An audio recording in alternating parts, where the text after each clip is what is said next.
Like, listen, fake, he's joking.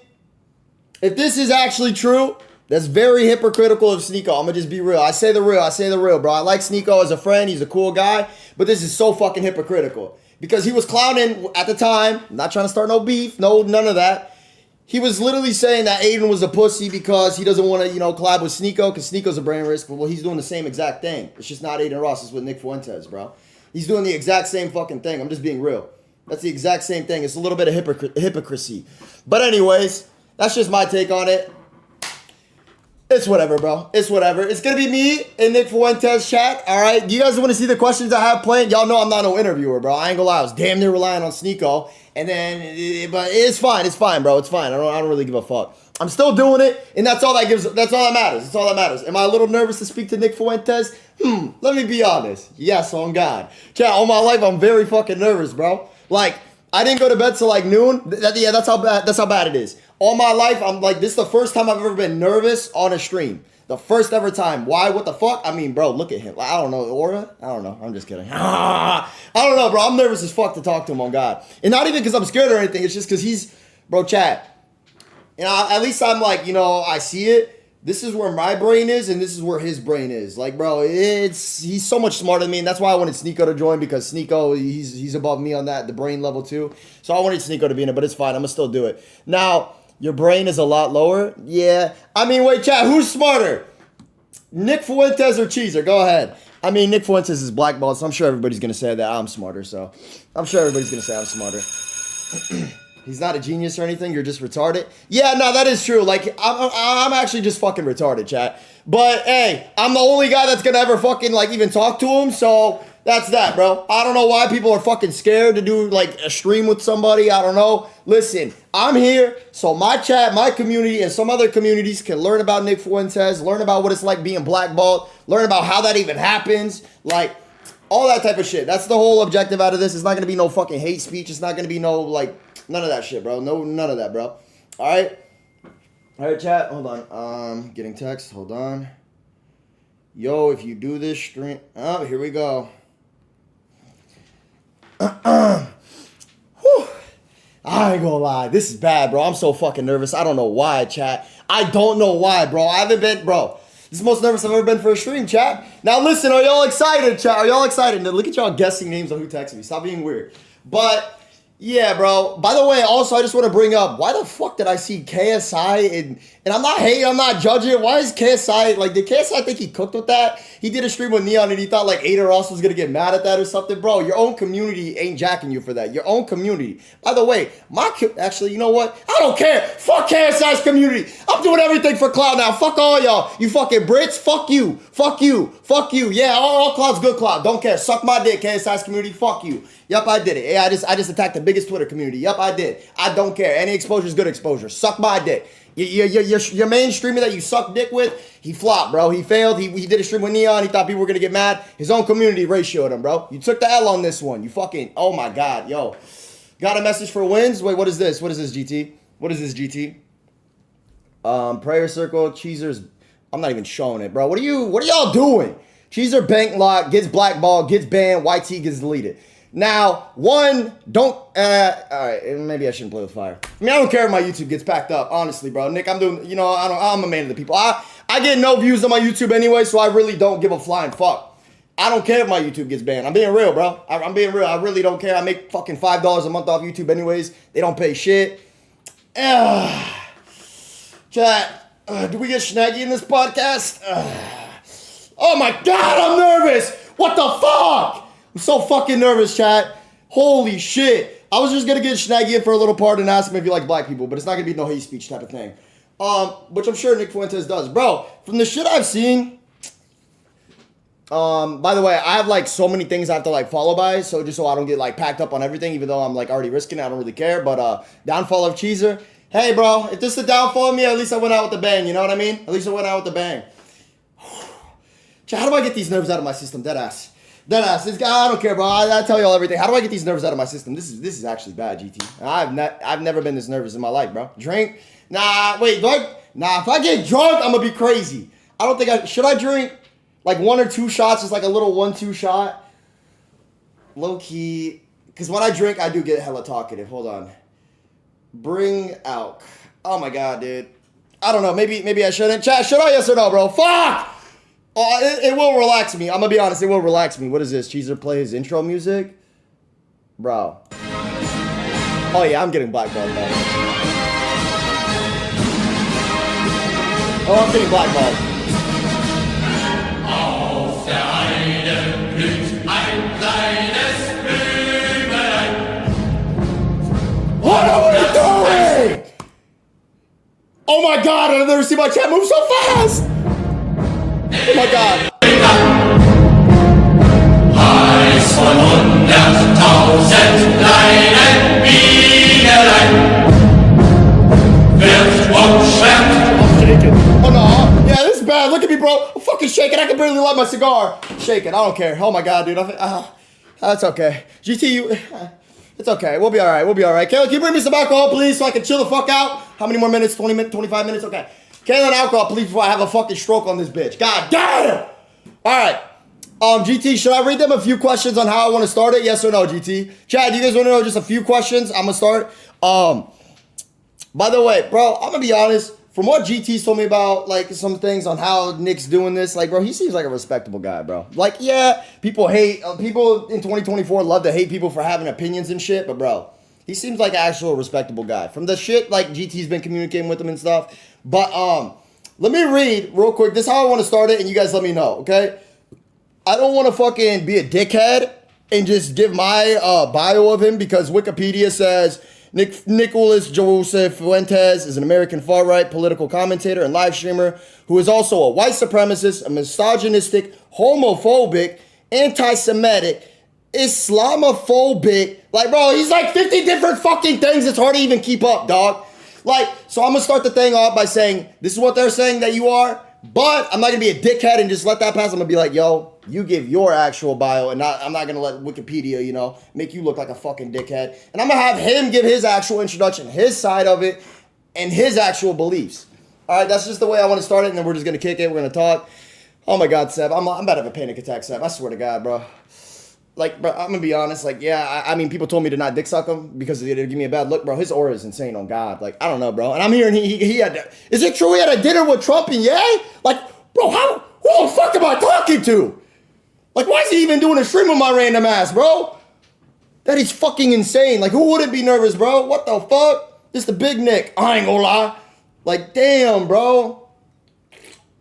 You're so awkward. Yeah, and I'm an awkward guy, but I feel like me and him will get along together well. We're both white. And don't make that weird. Yo, swear to God, I don't owe you money, swear to God. Like, you see I'm dealing with a lot of nerves right now. Just chill on me right now, swear to God, okay? Okay, I don't owe you money. Anyways, fuck chat. How about should we react to some Nick Fuentes clips before we get this stream started? Is that a good way to, you know, get into this so people can kind of get an idea? Because all right, look, let's do this. Chat, do you know who Nick Fuentes is? Yes or no? I'm going to put the chat in a 1 minute slow-mo because I want to see everybody's opinion. Or fucking answer. Do you know who he is already? Yes or no? Oh my God, it seems like most of the chat already knows him. All right, well, it seems like, okay. All right, yeah. All right, basically everybody knows him. Basically everybody, how do you guys know about him though? And I don't mean that in a hating way towards Nick. Bro, I try to fucking look him up on Instagram. I can't find him. I try to look him up on Twitter. I can't find him. I try to look him up on TikTok. They're saying he's fucking banned. You can't even have a hashtag of him. How do you know him? Like, damn, how blackballed is he, chat? Damn. It's insane how blackballed he is, bro. He has a show. Oh, wait, on TV? What does he stream on? Because I know he's a streamer. What platform does he stream on, chat? What platform does he stream on? And mods, pin the Discord link. Everybody send Nick Fuentes clips. This is not Nick Fuentes. This is Gypsy Crusade. You put me on the Jew-hating shit. Fuck the Jews. You educated me, bro. You're like my actual teacher, motherfucker. Get out of here. Dude, literally. No way. Literally, you actually taught me. You actually are the one who put me on the fucking anti-Jew shit. Now I know that Zog controls this fucking country. All right, let's not get this twisted. Gypsy Crusade is a whole different guy than Nick Fuentes, okay? This guy... Zog controls the world. We'll just see if this is a crazy clip of him, like... A young man. I'm skinny as fuck. I'm gonna start working. That's awesome. I quit doing all that. Really? That's amazing. Yep, we're with the weed. Fucking cunt. You'll be... That's awesome. Oh, he was mid in this I clip. like you too. Hell, brother. Okay, there it is. There's the Nazi thing. All right. So him and Nick are completely different people. I don't want them to get twisted with Gypsy and Nick Fuentes. Don't get them twisted, okay? They're two completely different. Why do you guys put W's every time somebody's like a Nazi? Why? Like, is this chat? Type 1 if you're a Nazi. Like, what is this chat? Holy shit. I ain't gonna lie, the warnings were right. On my life, like 5 people said if I do this stream, there's gonna be so many Nazis in my stream, bro. Holy shit! Oh, yeah, no. Oh, it's a whole new, like, community I'm touching, chat. Oh, my God. Watch this. One guy, Sneeko, did this interview with this Muslim. I want to learn everything just so I could shut these Muslims' fucking mouths. Christianity is the real faith. And so they don't even talk about their own sad trade post religion. They just spend all their time attacking Christianity. I mean, isn't that so rich? Fine, when you meet Smoke. There's one guy, Sneeko. All right. Again, Muslims, do not get mad at me. This is an educational stream for educational purposes only. I want to just, enjoy Kevin. 70s. Smoking on Osmond, nigga. Fuck is you saying, nigga? Fucking fat black ass. Don't care. Don't care. Bro, oh my God. I actually feel like I'm about to be like a Red Pill streamer. Like, look at my clips now, dude. Like, what is this right now? What is this? And I got a Red Pill chat. Yeah, it's done. I didn't even try to be Red Pill.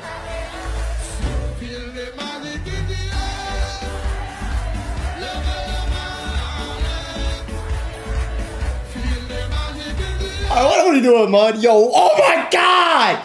This chat is full of Nazis, bro! Holy shit, chat, my phone is getting blown up. Yeah, this might be the most dangerous stream, I don't care. Yeah, nah, GT, it's insane. Shit, man. There's one guy, Sneeko, did.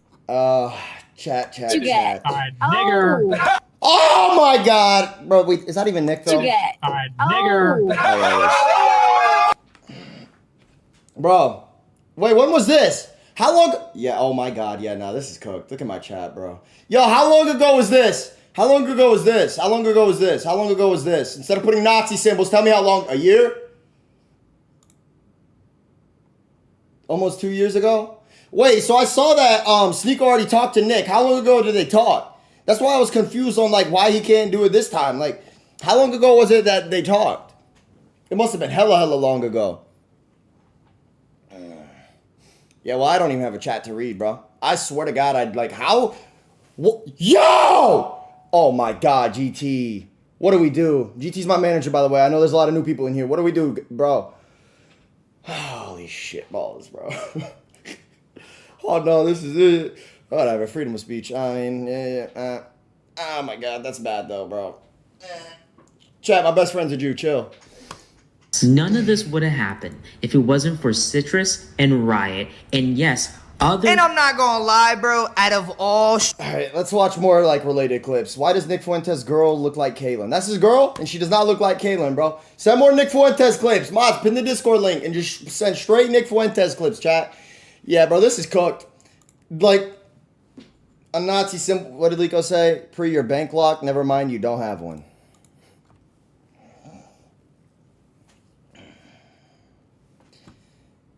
Lico, have you ever seen a chat like this? Like, bro, there's at least 100 kids just constantly spamming the Nazi fucking swastika symbol, bro. Like, what do I do? What do I do? What do I do?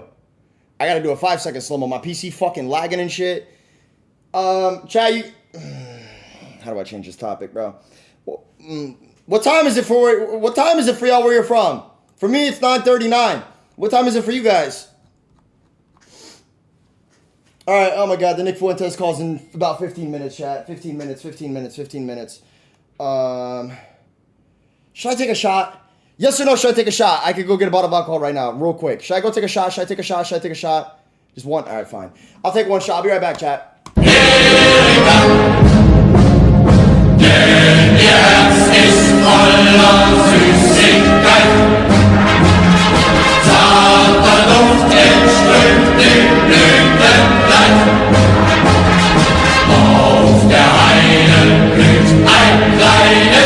I can't cap, I'm actually getting excited for this stream now. Like, the nerves are low-key turning into excitement. Cheers if you're drinking with me, take a fucking shot with me, and cheers, chat. Cheers, bro. Holy shit. Holy shit. Social on the lead.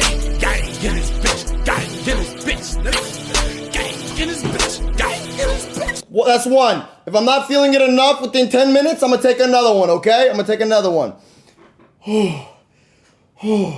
Bro's about to get black. Okay, chat. Me doing this stream, what's the worst that can happen to me, bro? It's not a hate speech stream. It's not a racist stream. It's simply me getting to know the guy, bro. And I'm not going to lie. If I get blackballed for getting to know the guy, then I don't even know what to say. There's nothing to even fucking say. That shit's a joke. That shit's a joke, bro. Ban on, bro. You're so rattled? I mean, a little bit, because there's always these, like, little kids, like...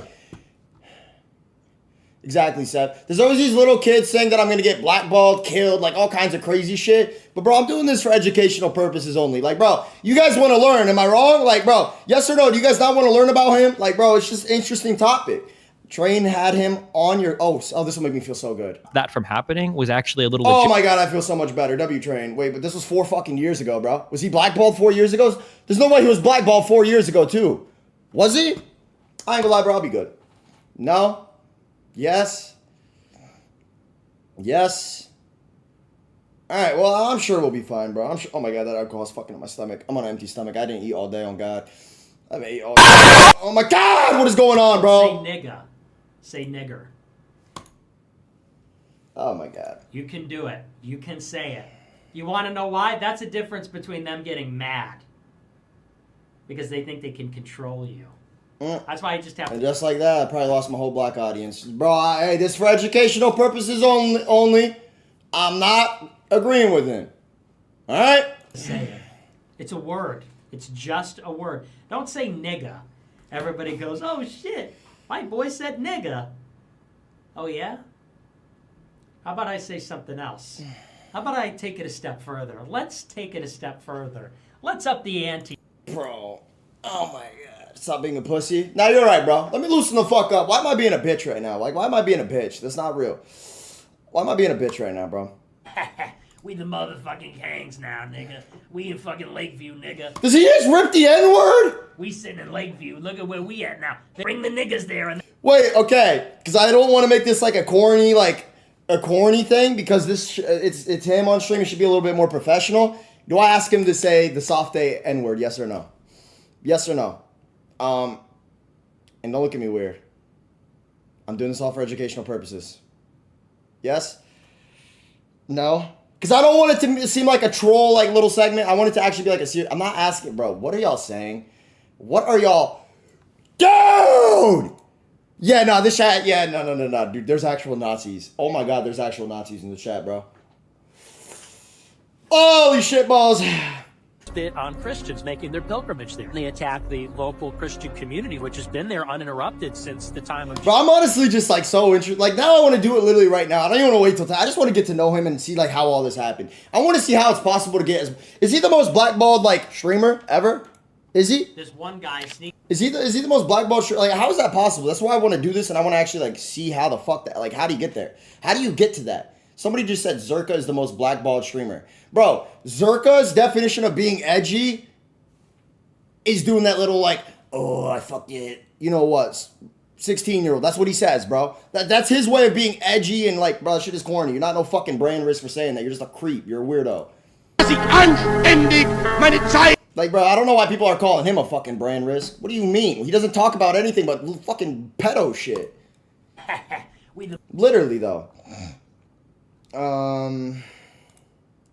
You're gay, you're Jewish, and cringe. You're not even funny. And I'm epic and based and red pill.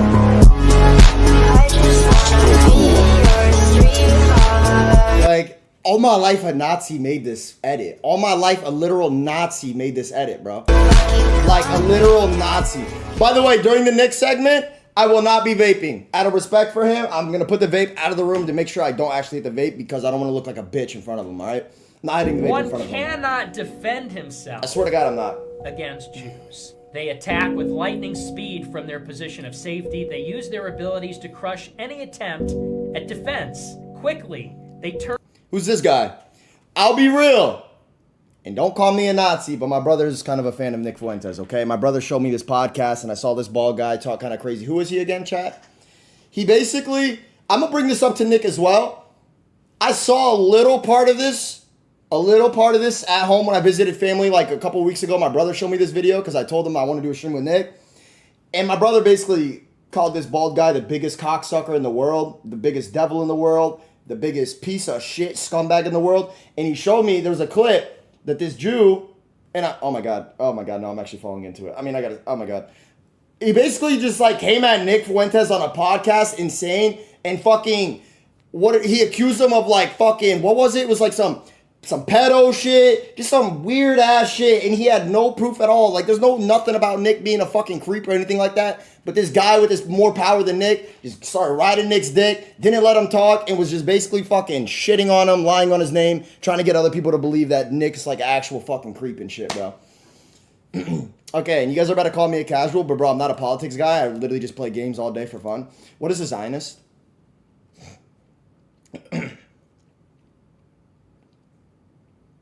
I need to know a few words. A Jew? Is that true, or are you making me look like a bad guy right now? Evil? Bro. I'm gonna just Google it, bro. I can't with this fucking chat.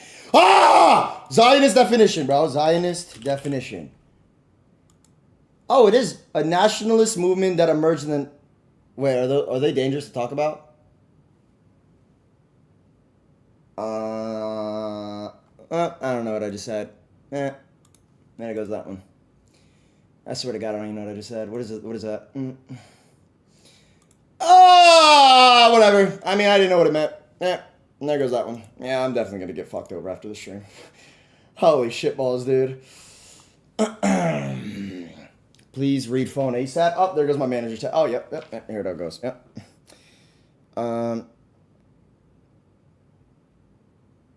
Okay. Let me pull something up real quick, chat. Send it to me in Discord DMs, GT. Send it to me on Discord, or I'll just click it. I'll just click it right now. Chat, do I ask him about the Bosnian and Serbian war? Because I know a lot of you don't watch me probably in this stream, but I'm a Bosnian. Okay, I'm a Bosnian, and there was a genocide basically that happened to my country. Do I ask him about that? I feel like he probably wouldn't know about that. I feel like he's not like, he doesn't give a fuck. Like, bro, people don't really know Bosnia. Do you think he knows about it? Yes. But what if he says he's on Serbia's side, and then I get mad and I get in a fight with Nick Fuentes, and then I don't want that to happen. I don't want to be like enemies with each other. I don't want to be like, I don't want to be enemies with him, because I ain't gonna lie, if he's on Serbia's side, I'm gonna get mad. I'm not gonna leave the call, but I'm gonna get mad, and then maybe a real debate happens, But let's be honest. Imagine me debating Nick Fuentes. Who's winning that one, chat? Me or Nick?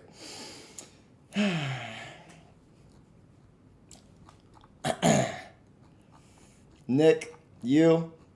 Wait, how old is Nick Fuentes, chat? How old is he? Bro, why did I even just click that? I'm not here to be some sexy slab of meat for girls. Girls are here to be sexy for me. He had a girl twerking on him? Throw it back on a nigga. And that's why you're gonna drop that ass for a nigga, because you were putting... Bro! Oh my God. Yo, do we play Call of Duty with Nick tonight and get him in the SSB Discord? China won't. Russia won't. Iran won't. The United States won't. Not even these terrorists. I mean, when we think about these people in the Middle East, I mean, they're like born hating Israel. They're born hating Israel and wanting death to Israel. GT, I'm about to ask you, because you don't have it in the question list, so I'm assuming it's too, like, dangerous to talk about, but I feel like it'd be a good topic. Check your phone. I want to know his thoughts on this that's going on right now. I want to know his thoughts on this, and you let me know if I can do it. GT, I just texted your phone. No, I can't. Fuck. All right. It's dangerous.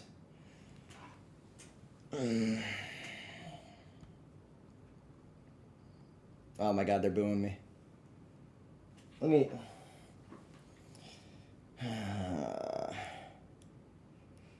Even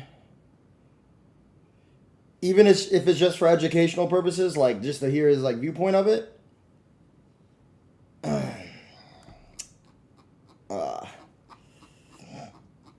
Alright, oh my God, there's actually like genuine Nazis. I just read the most insane fucking comment ever, bro. Chill, please. Oh my God, dude.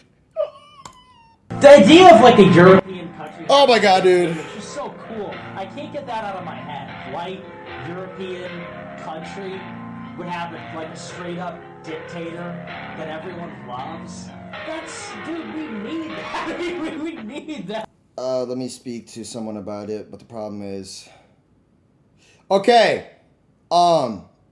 You're right, GT. But listen, Clippers, any Clippers, do not clip anything from this stream, okay? Do not clip. This isn't a clout stream. This isn't a clip stream. This isn't to get engagement. This is a stream just for the straight core. This is, bro, don't clip. Do not clip. He's completely banned off of TikTok. It's gonna get your TikTok ban. It's gonna like instantly smoke you, okay? This isn't like a clout stream. This isn't for clips. This isn't for none of that. It's not a clip stream, all right? So no clipping. And look at you guys saying we clipping. No, I just said no. Don't do it. I'm clipping everything. I don't care. What do you... Yeah, I ain't gonna lie, bro. Relax. Okay.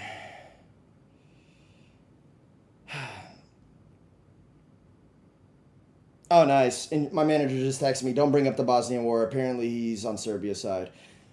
Ah! I'm bringing it up. I don't care, GT. I mean, bro, I just want to hear his opinion, bro. I mean, shit. Realistically, and it's sad to say, he probably knows more about the war than I do, bro. And I'm Bosnian. Like, I don't know. I just want to hear his side, bro. I want to hear his side. Base retard. Appreciate the sub.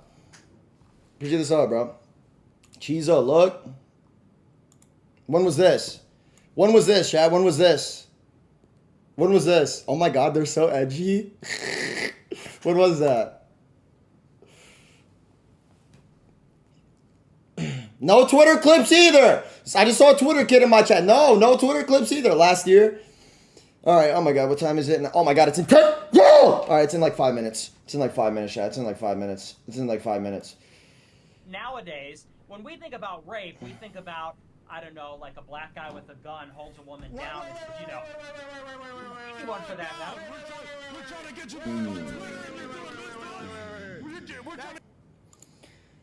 Man, I'm the only one doing a stream with him one-on-one. Like every other one of these streamers had like people with him. I'm the only one doing this one-on-one, and I'm shitting fucking bricks, bro. Like everybody else has somebody else by them or with them in the call to back them up, bro. I'm literally going in this not knowing him at all, really, and just seeing where it goes, bro. This is, I don't know. The only person that is down to do this with me is Jake Future. Sneeko tweet. Link Sneeko's tweet. Link Sneeko's tweet. Get Destiny. No, I'm not getting Destiny, bro. Like, I hate that kid on God. Like, I would rather pay $5K than just to not have him on stream. I hate that Destiny faggot. I hate him. I genuinely hate him. Like, there's a few people in this world that I genuinely wish the worst for, and he's one of them. And I don't even watch him. I've just seen him in, like, 2 streams, and I hate him off that. Literally, bro. Literally. Chad, I'm not no red pill streamer, by the way. I don't want just straight, like, politics, fucking Nazi shit in my clips from on. This is just one little stream, bro. Just because, like, bro, I'm not no red pill streamer. Shut the fuck up. You have a 95 IQ. I am infinitely smarter than you. What do you even do for a living? Yeah, the timing was crazy on that one. Wait. Okay. Yeah, that timing was crazy.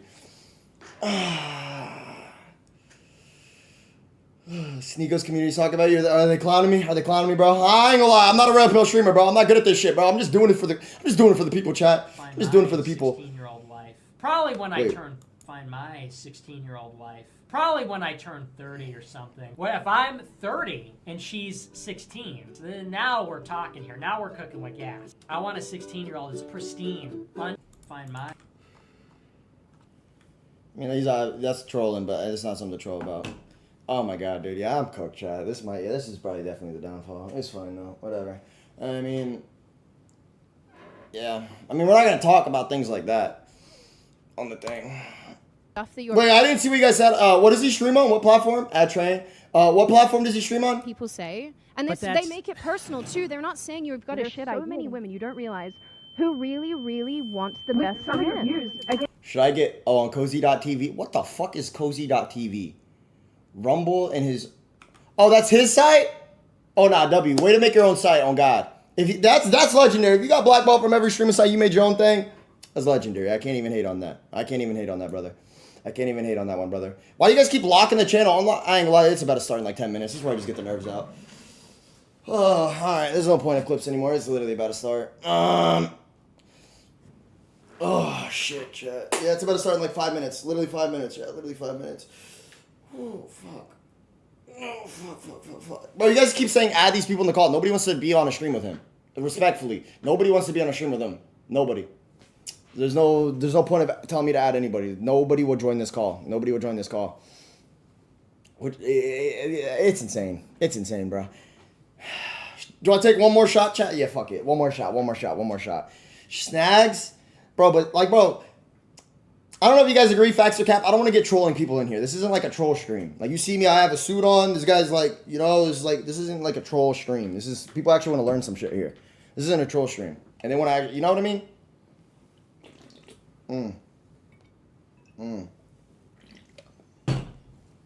Jake, I'm gonna call you on Discord real quick. Okay, Jake? I'm gonna call you on Discord real quick, Jake. Answer the Discord call, Jake, if you're in here. Only if you're in here. If you're not in here, it's fine.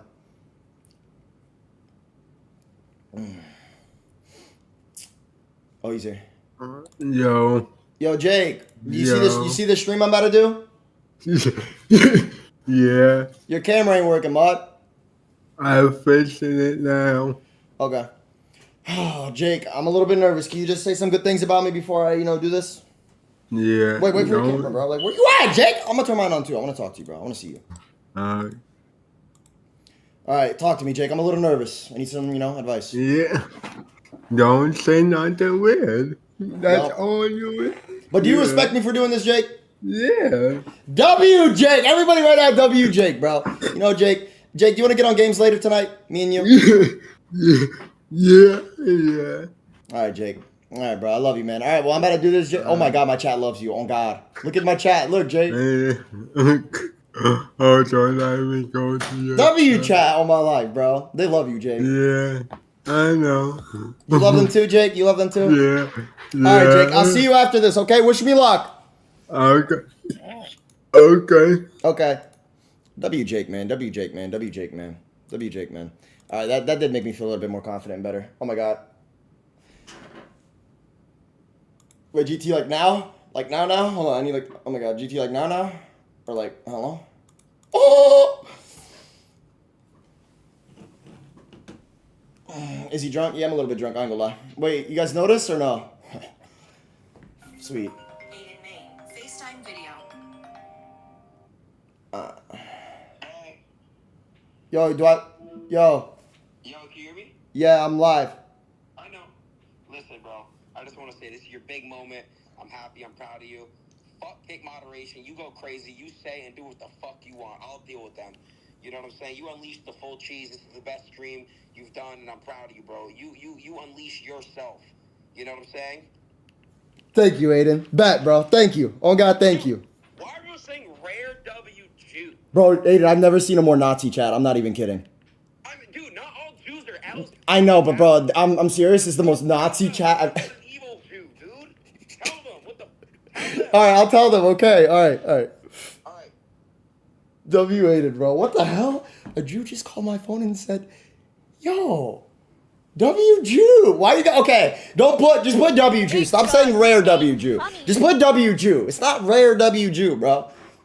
Damn. What the hell? I ain't gonna lie. That was a little. I feel a lot better now. Oh God, I needed that. W Aiden, bro. Oh my God. All right, chat. We're about to do it right now. Nick Fuentes is here.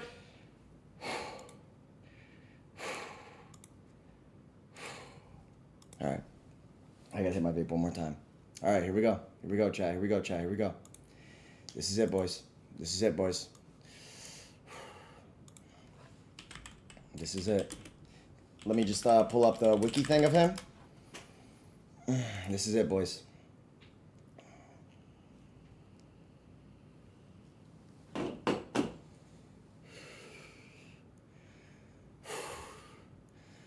Whew. All right.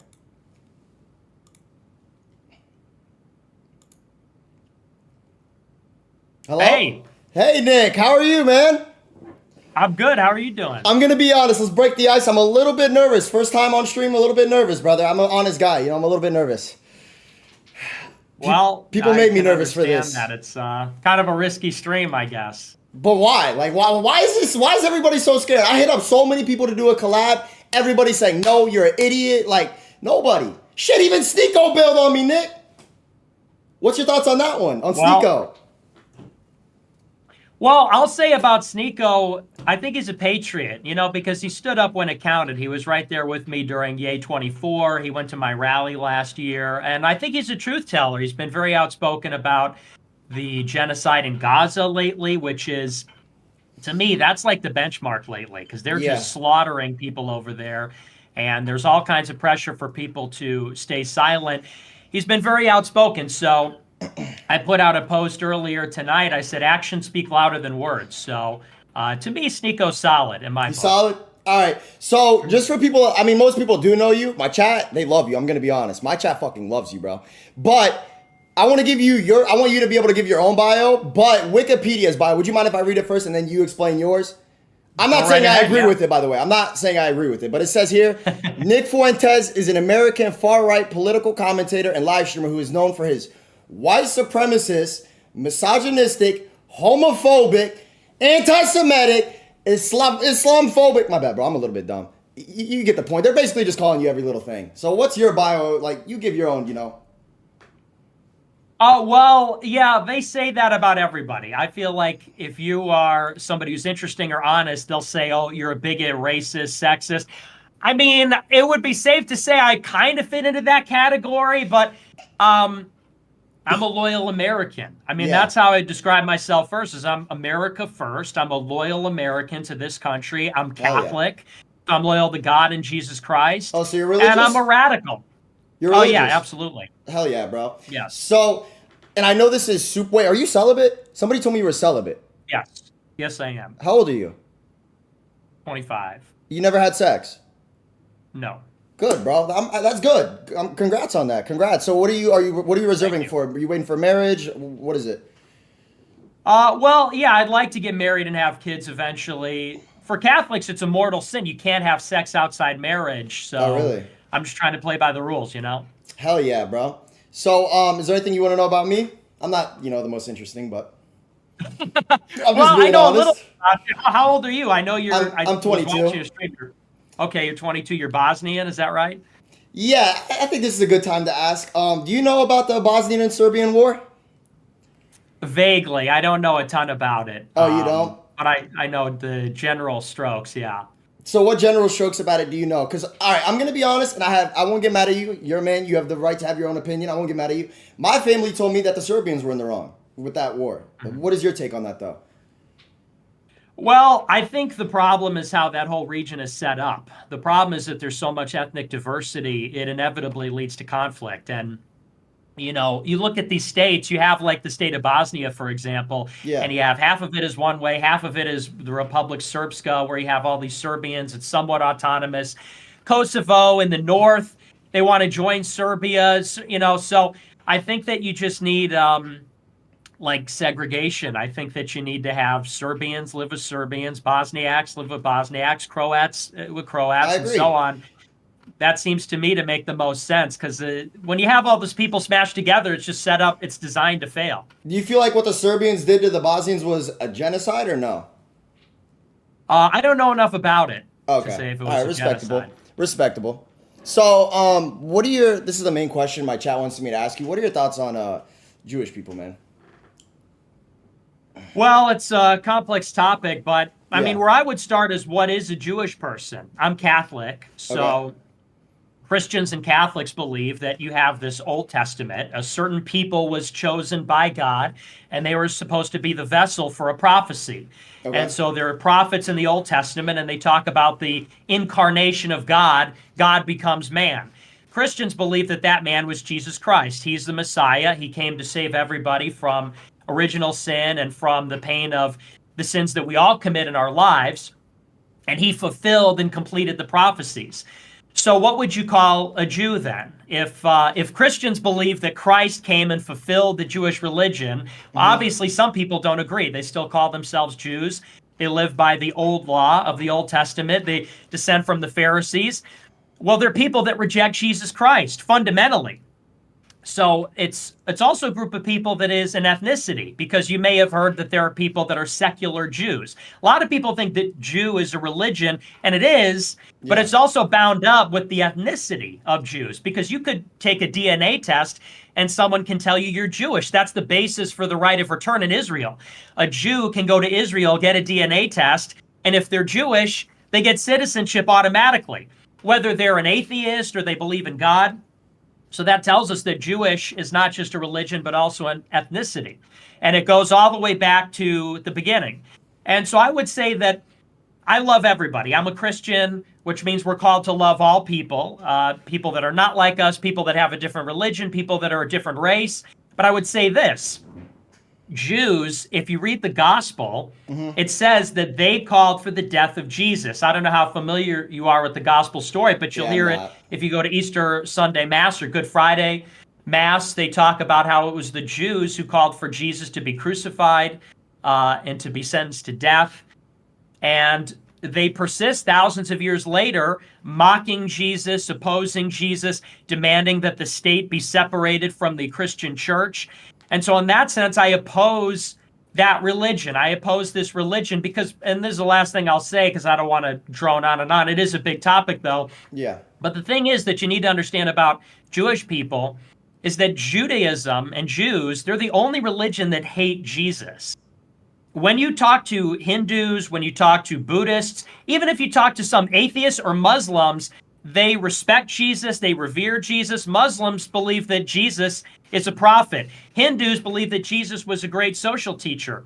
Jews, in their Talmud, which is their religious text, they say Jesus is burning in hell. They say his mother is a whore.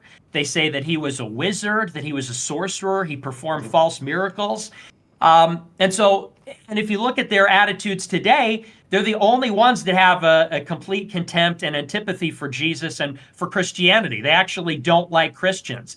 So for that reason, I oppose their works. Now, I love them, and I will them towards salvation. I want them to be Christians. I don't wish to harm them or injure them in any way. I'm not cruel towards them or prejudiced, but as a Christian, I have to say I oppose their influence in society. We need to have a Christian society, not an atheist or a Jewish society. So, wait, do you have Jewish friends or no?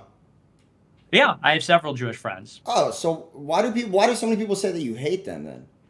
Like, so many people say you hate Jews, but you have Jewish friends. I'm confused a little bit.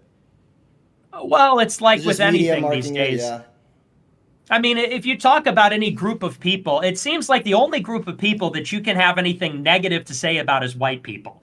You can say white people are colonizers, white people are oppressors, white people can't dance. That's fine. Yeah. But if you say something like, well, hey, black people commit a lot of violent crime. Well, you're racist. You hate black people. Okay. If you say women are emotional, women can't drive, like women shouldn't be the president. Oh, you hate women. You're a sexist. If you say Jews hate Jesus, which they do. Jews killed Jack Kennedy. Jews did this. Well, you hate Jews. It's like, well, how does that make sense? I was friends with I have some of my favorite people, some of the smartest people I think are Jews. You're friends with yeah. Can you tell me your relationship with Kanye, if you don't mind?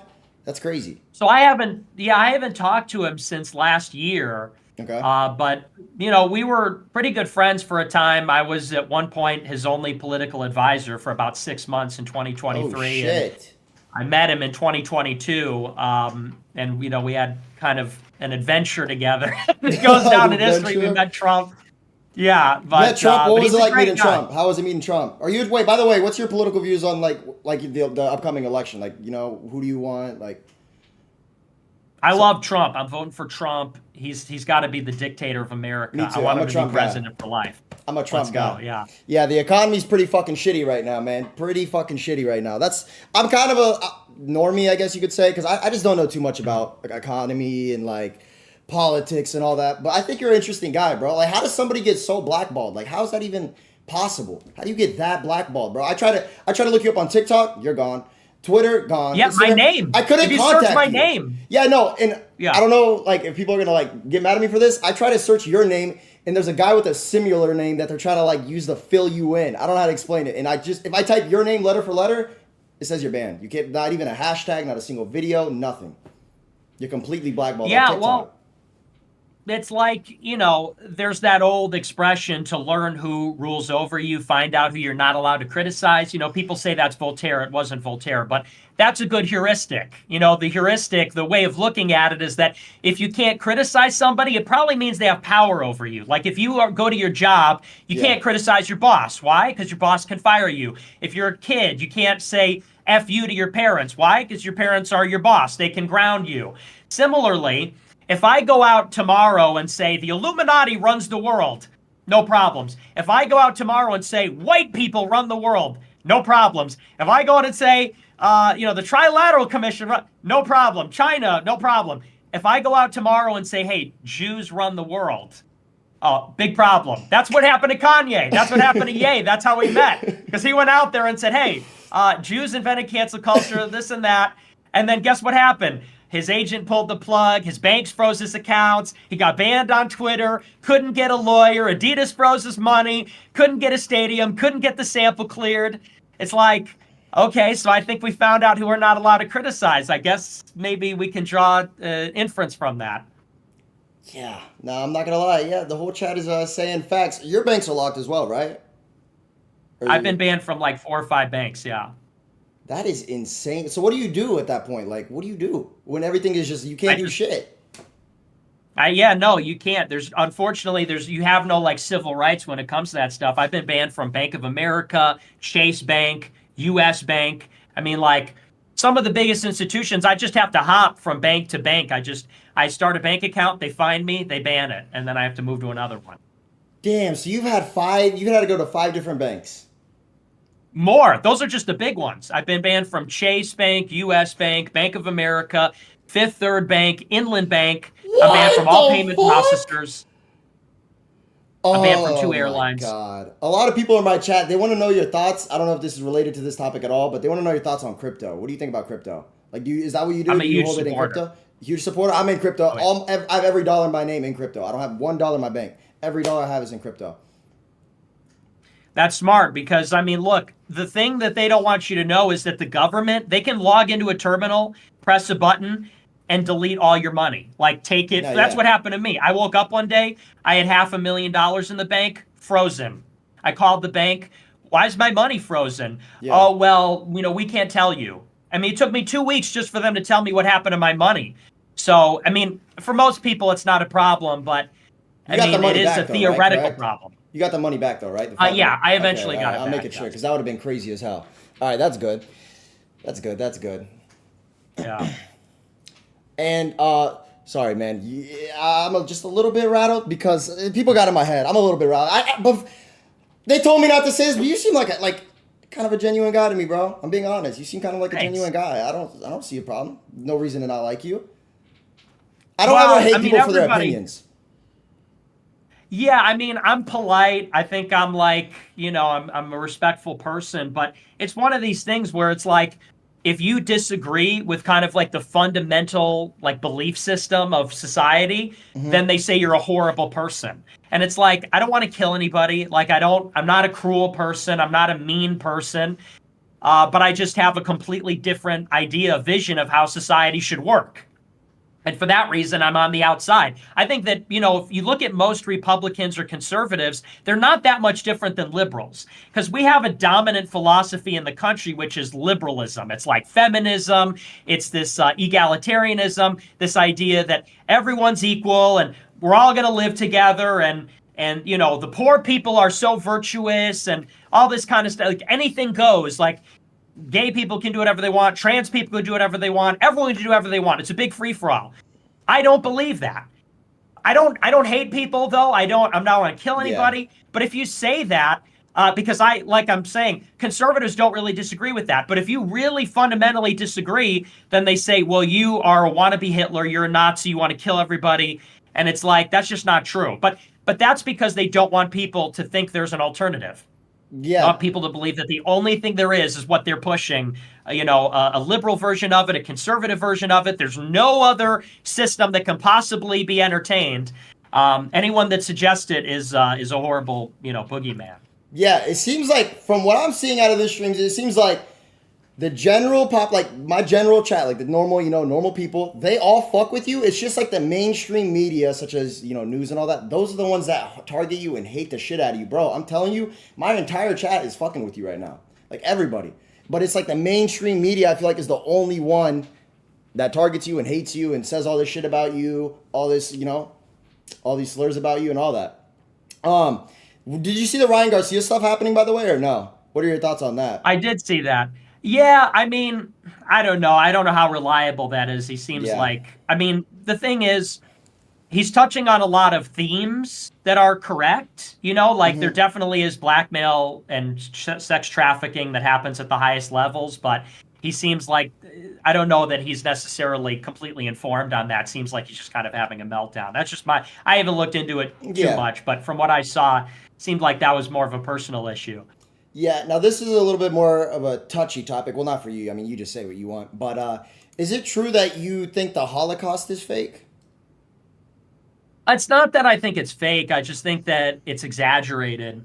Okay. And, because I'll give you a perfect example. Okay. Like October 7th, the attack on Israel. This is how I will explain it by analogy. Yeah, go ahead. Say whatever you want. On October 7th, Hamas attacked Israel. This is the recent event. Okay. And here's a perfect example. When that attack happened, they came out and said, Hamas beheaded 40 babies. They said, Hamas has literally decapitated 40 babies, and we have the video evidence. And Joe Biden came out and said, I've seen it. Anthony Blinken, the Secretary of State, came out and said, I've seen the evidence. And like 2 months later, it came out that that was a complete fabrication. It came out that it was basically like two stories that were kind of mixed together, where some people were beheaded by like shrapnel and they found like several dead kids. Someone embellished it, but overnight it turned into this narrative about Hamas beheaded 40 babies. There's no truth in it, but it was sensational. It was visceral. I mean, if you imagine that image, it's so shocking. You would want to say whoever is responsible for something like that must be buried. Like whoever would decapitate 40 babies you need to annihilate these people. And you have to think that that is sort of the intended effect. And there's a word for this. It's called atrocity propaganda. During a war, it obviously benefits Israel if their enemy is seen as a unredeemable or irredeemable, horrible person. If everybody says, hey, Hamas are the kind of people that kill babies, then that justifies anything that Israel does against them. That's called atrocity propaganda. I view the Holocaust in a similar way, because if you take a look around the country, there's Holocaust museums everywhere. They're popping up all the time. And the Holocaust is, by law, required to be a part of the curriculum.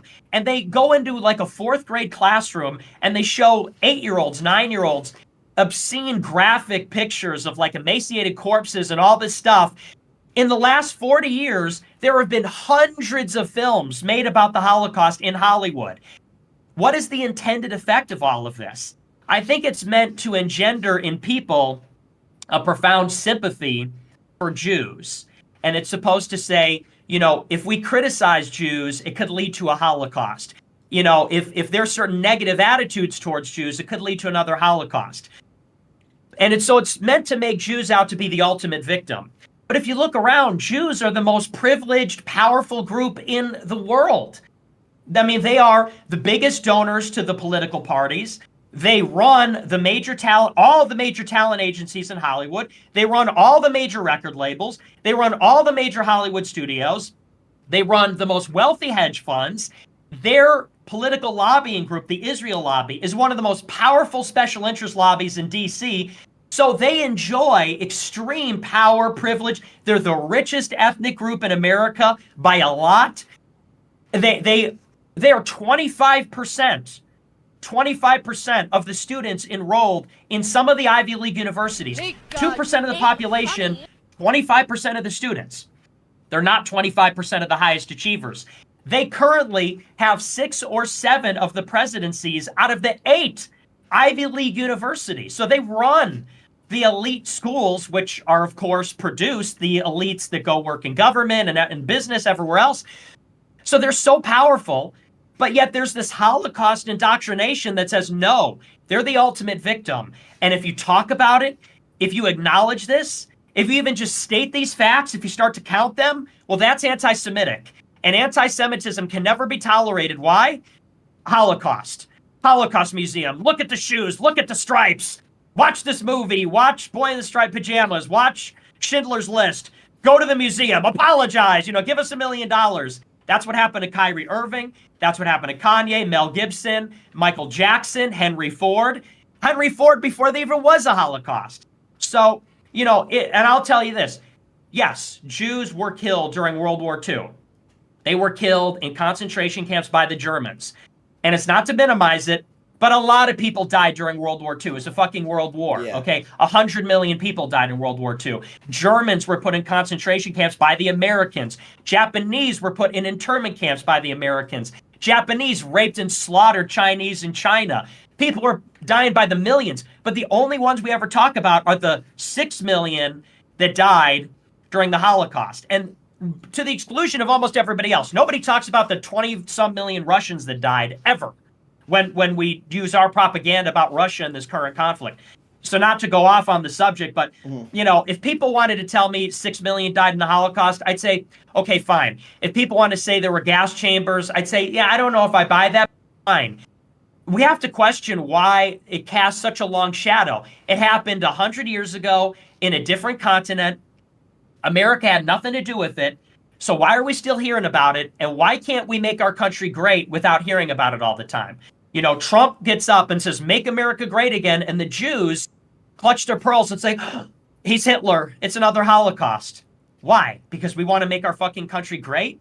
But that's kind of a whole other rabbit hole. But the point is, people should really question why it has such this special status. It's almost like a religion. And last thing I'll say, because I'm rambling a little bit. I love it. I love it. You can ramble all you want. If I go out there and I blaspheme the Lord Jesus Christ. Now remember, this is a Christian country. It was founded by Christians. It's part of Christian civilization. Jesus Christ is God. If I go out there and mock in the most vulgar, offensive way the Lord God, Jesus Christ, I get celebrated. If you're Lil Nas X, you do a lap dance on Jesus. If you're those drag queens with the San Francisco Padres or whatever, again, you're a hero. That's so brave. That's artistic. But if I go out there and say, I don't think the Holocaust happened exactly the way they said it did. You're banned. You're a Holocaust denier. You're an anti-Semite.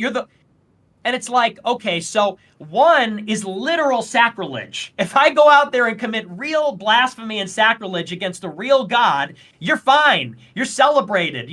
If you want to go out there and take a dump all over this religion, that's fine. But if I go out there and if I just say, well, I quibble with the details, well, that's because you hate Jews, and that means you're a Nazi, and that means we get to kill you for that. It's like, what? So it's elevated to like this religious level. I'm a Christian, not whatever that is. My moral compass is Jesus Christ on this side and the devil on the other. It isn't the Jews on this side and Hitler on the other. Let's get it straight. Yeah. And Hitler killed people. I wouldn't always defend Hitler with everything that he did, but it's like Hitler is not Satan. Satan is Satan. And the Jews are not God. Jesus Christ is God. So people need to remember that in public life. It's like, I think people have their priorities mixed up a little bit. People have no problem blaspheming Jesus, but blaspheme Israel, the Holocaust, the Jewish people, step out of line on that, you're ostracized, you're fired, you're done. Forget about it. That's wrong. It shouldn't be that way. It should be the other way around. Interesting. Wow. Well, I appreciate you for telling me all of that.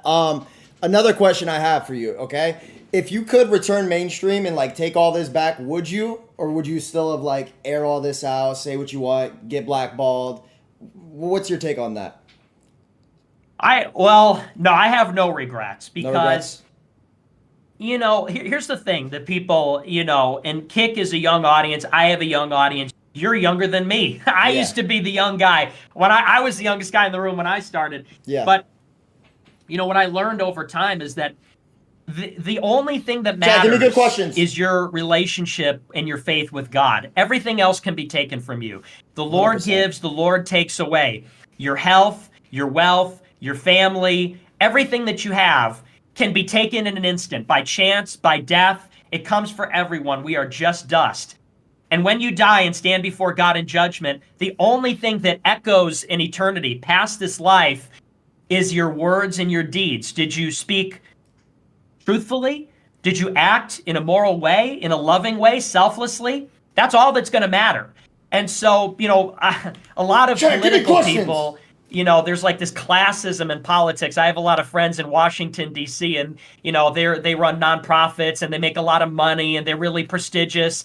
And they look at me, a lowly canceled streamer, and they say, don't you ever regret that you didn't do what we did? Now no one in politics likes you. Now no one in politics talks to you. But I think to myself, but, that doesn't matter. When you stand before God, you don't take any of that with you. It's all gone. So we have to live for something. And the only thing that is actually even real are the fruits that proceed from a love of God. If you love God, you let go of worldly things, you do the right thing. And that's the only thing that really gives any lasting satisfaction. It's the only thing that's even real and that really matters. The rest of it's just bullshit. I mean, would we want to make a lot of money to live in like a more comfortable house? Yeah. What does it really mean? So that's how I feel about that. All right. Okay, cool. What is your thoughts on the Black Lives Matters movement? That was all a bunch of nonsense. I mean, the fact of the matter is, and the thing is, I love black people, okay? Yeah. But they do commit half the violent crime in the country. Like, I live in the suburbs of Chicago, and there's an epidemic right now of carjacking. It's all black adolescent men, sometimes Hispanic, but mostly black. Mm-hmm. And that's the reason they go to jail. I'm against police brutality. But George Floyd was not that. Michael Brown was not that. Trayvon Martin was not that.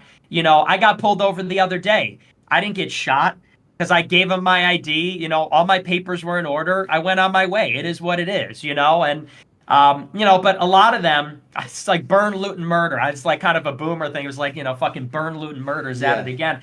The thing is, they're like anti-civilization. Look at what's happening in Haiti. They blame white people for everything. Question. It's like...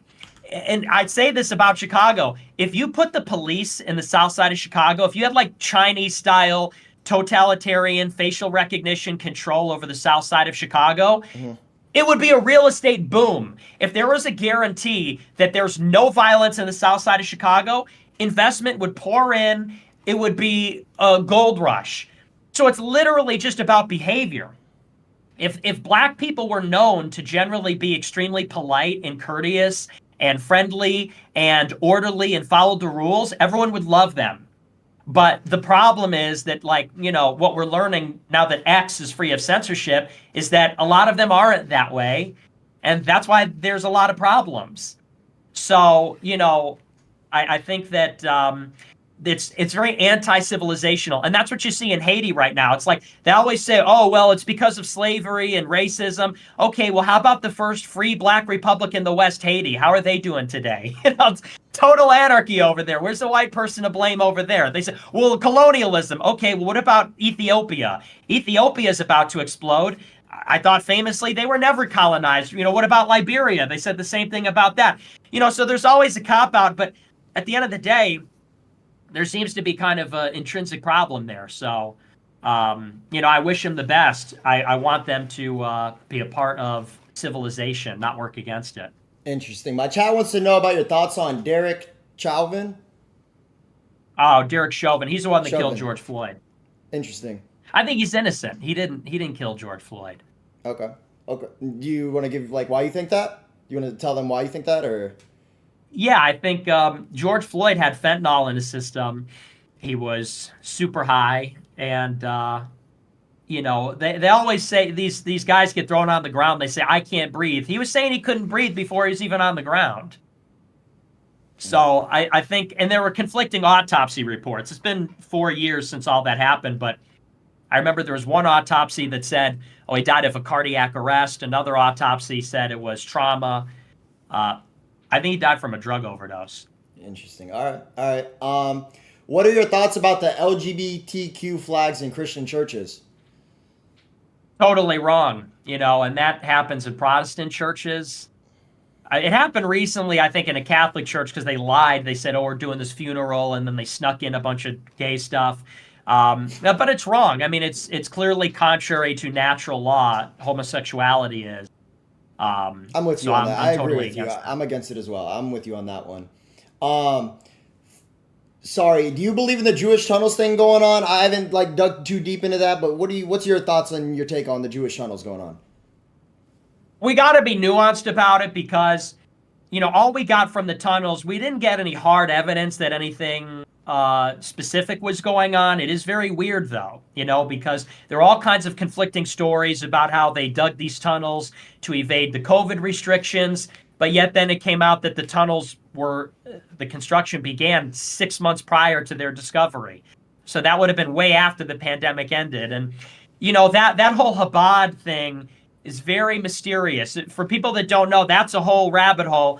But these Chabad Lubavitch Jews, it's this dynasty of Hasidic Jews, they're all over the globe. They have an audience with Milei, who just got elected in Argentina. They have an audience with Putin in Russia, with Netanyahu in Israel. They were all over the Trump White House because of Kushner, because Kushner was Chabad. So they're all over the globe, and they're very mysterious and arcane. And so it's suspicious. And the thing is about the Hasids is that there is a lot of pedophilia that goes on. There was a big report in Vice, which is not exactly like a Nazi paper, Vice News. 10 or 12 years ago, they did a report, and they said that it could be as high as 50% or more of boys in the Hasidic community are raped or sexually abused. And this was self-reported by rabbis and by Jews from the community. So there's definitely something strange going on over there, for sure. Do you know who Candace Owens is? Oh, yeah. I know Candace. Do you like her? I love her. I think she's very brave. I think she speaks her mind. I don't agree with her on everything. I don't agree with anybody on everything, but she's been going really hard against Shapiro lately and this Rabbi Shmuley and some other people. So she's a loyal American. She's a patriot. Interesting. Hell yeah, bro. Yeah, I gotta tap into her. Do you have any opinion on Andrew Tate and his brother's situation right now? Well, I'm very critical of them because they do this webcam business, and I am so opposed to that. I'm think OnlyFans is the worst thing in the world. I'm totally opposed to pornography and all that kind of stuff. We really need a society where people get married and have sex. You know, there's no hookups and casual sex and porn, and it's such a disgrace that girls turn 18 and then they become basically prostitutes. The devil loves that. The devil has made your bed in hell, and he's just waiting for you, taking your innocence. It's sick stuff. And, so I know they participated in that, and I'm very against that. But I do think the Romanian government is targeting them. I think that they have been targeted because of their politics. Yeah. Because, if I'm not mistaken, Romania is a NATO country, and this is real. This is the meta right now. If you're a truth teller, the government just straight up goes after you now. Just take a look. Alex Jones. Alex Jones has a huge independent media network with millions of listeners. He's hit with $1 billion judgment from the Sandy Hook families. This is crippling. This is paralyzing stuff. Donald Trump leads the march on January 6th. He's got this civil rape case. He's got the 2 charges from the feds, the charge in Fulton County, Manhattan. This is total lawfare. And lawfare is it's literally meant to kill you because it's so stressful, and it's stressful for your family. It also drains your resources. They do this to everybody. Everybody that they have a problem with, they just hit them. They find these very creative prosecutions, and they go after you. No doubt, Andrew Tate, who is the most famous person in the world for a minute, a couple of years ago, I think 2 summers ago, he was going out there supporting Russia, talking about election fraud. I mean, really exposing the lies, cultural phenomenon for the youth. And out of nowhere, he's been around forever. Out of nowhere, now they throw the book at him. Really? They do this to everybody. So, I'm not the biggest fan of what they did before, but they are being targeted because they're truth tellers. And they have been especially patriotic lately, speaking out about the genocide in Gaza. And I seriously commend them for that, because everybody else is huffing the Israel propaganda, and they don't want to offend the Israelis. The Tates have been some of the most famous people that have spoken out about the pernicious influence of Israel in the United States. And for that, we're on the same team on that one. Hell yeah. Hell yeah. What's your thoughts on the Epstein Island thing going on right now? That whole situation. Well, it's real. I mean, Epstein, if you don't know, Epstein dated Ghislaine Maxwell. Ghislaine Maxwell's father, Robert Maxwell, was a Mossad agent. Mossad is Israeli intelligence. And Jeffrey Epstein's actually related through Ghislaine Maxwell to Antony Blinken, who's our current Secretary of State. But in any case, that's just a fun fact, who's also Jewish.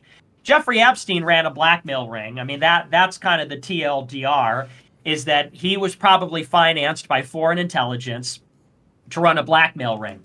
So he invites all kinds of famous people. He plies them with underage girls, films it, records it, gets documentation of it, and then he traffics in the blackmail. And that's how they control powerful people. And this is something that goes on. There was, for example, 20 years ago, the Speaker of the U.S. House was a Republican named Dennis Hastert. He was a pedophile. He was like a gay pedophile. This was known to Israeli intelligence. Now, if Israeli intelligence knows that the U.S. Speaker of the House is a gay pedophile, that gives them a ton of leverage over him. And at any time, they can call him up and say, hey, Representative Hastert, hey, Speaker Hastert, we heard you're a gay pedophile. It'd be a horrible shame if this went out to the press. You better send us all the foreign aid that we want. You know, and this is very reductive, but that is basically how it works. And the Israelis are known, they specialize in blackmail, because different spy agencies in the world have different strategies. They are known for using blackmail, and that's how they control a lot of famous people. So you wonder, how did Jeffrey Epstein make his fortune? Nobody knows. You wonder, how did Jeffrey Epstein get an audience with princes in the royal family and government officials from the Gulf and Bill Clinton and all these people? Nobody knows. But yet he was with them. Yet, how do you fall into $1 billion and there's no trace of it? That's kind of a difficult thing to do.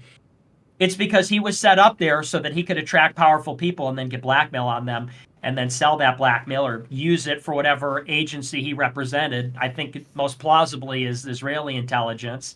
And that's a whole, I could do an hour just on that, but that's a deep rabbit. No one wants to talk about that angle, though. Damn, that is insane. What do you think of the Clintons? I think they're evil.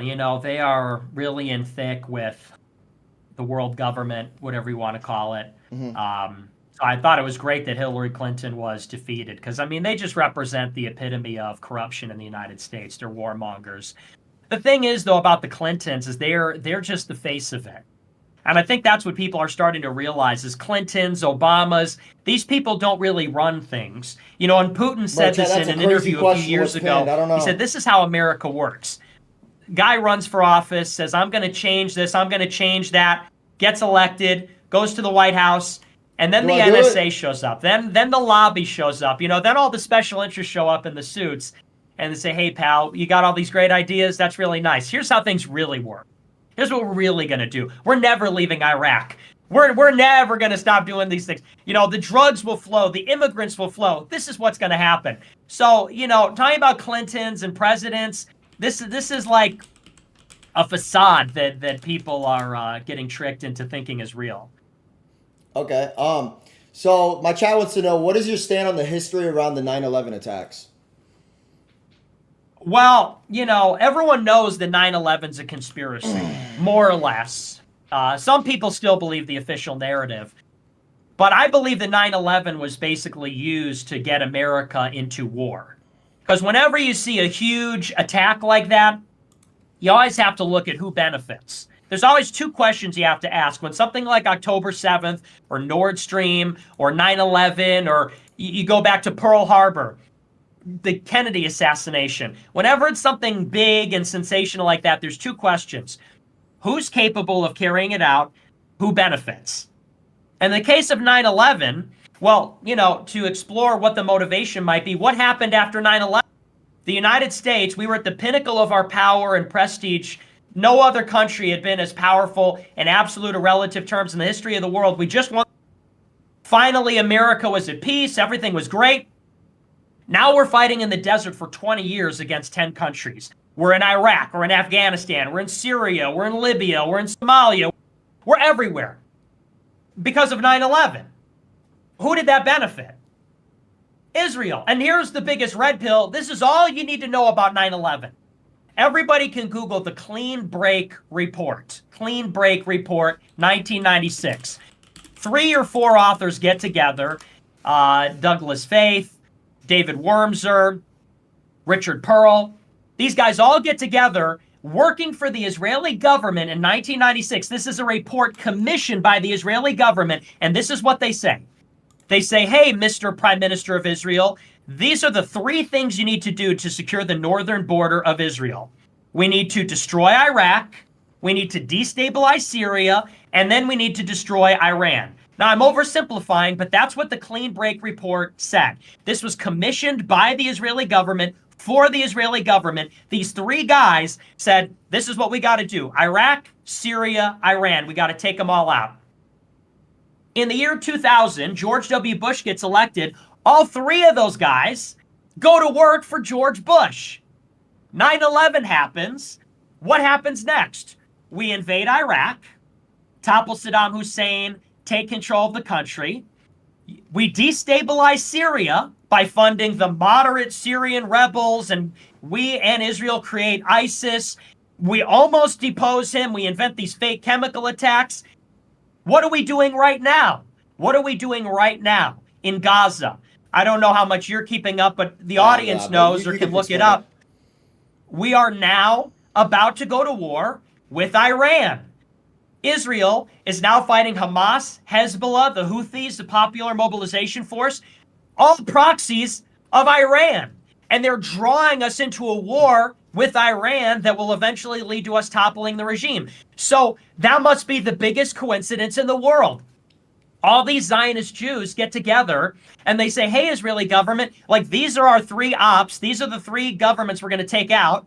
9/11 happens. They're all working in the American government. And then that's exactly what happens for the next 20 years. What a crazy coincidence. So the prime beneficiary of these wars for 20 years has been Israel, not us. We didn't do it for the oil. We didn't do it to spread democracy.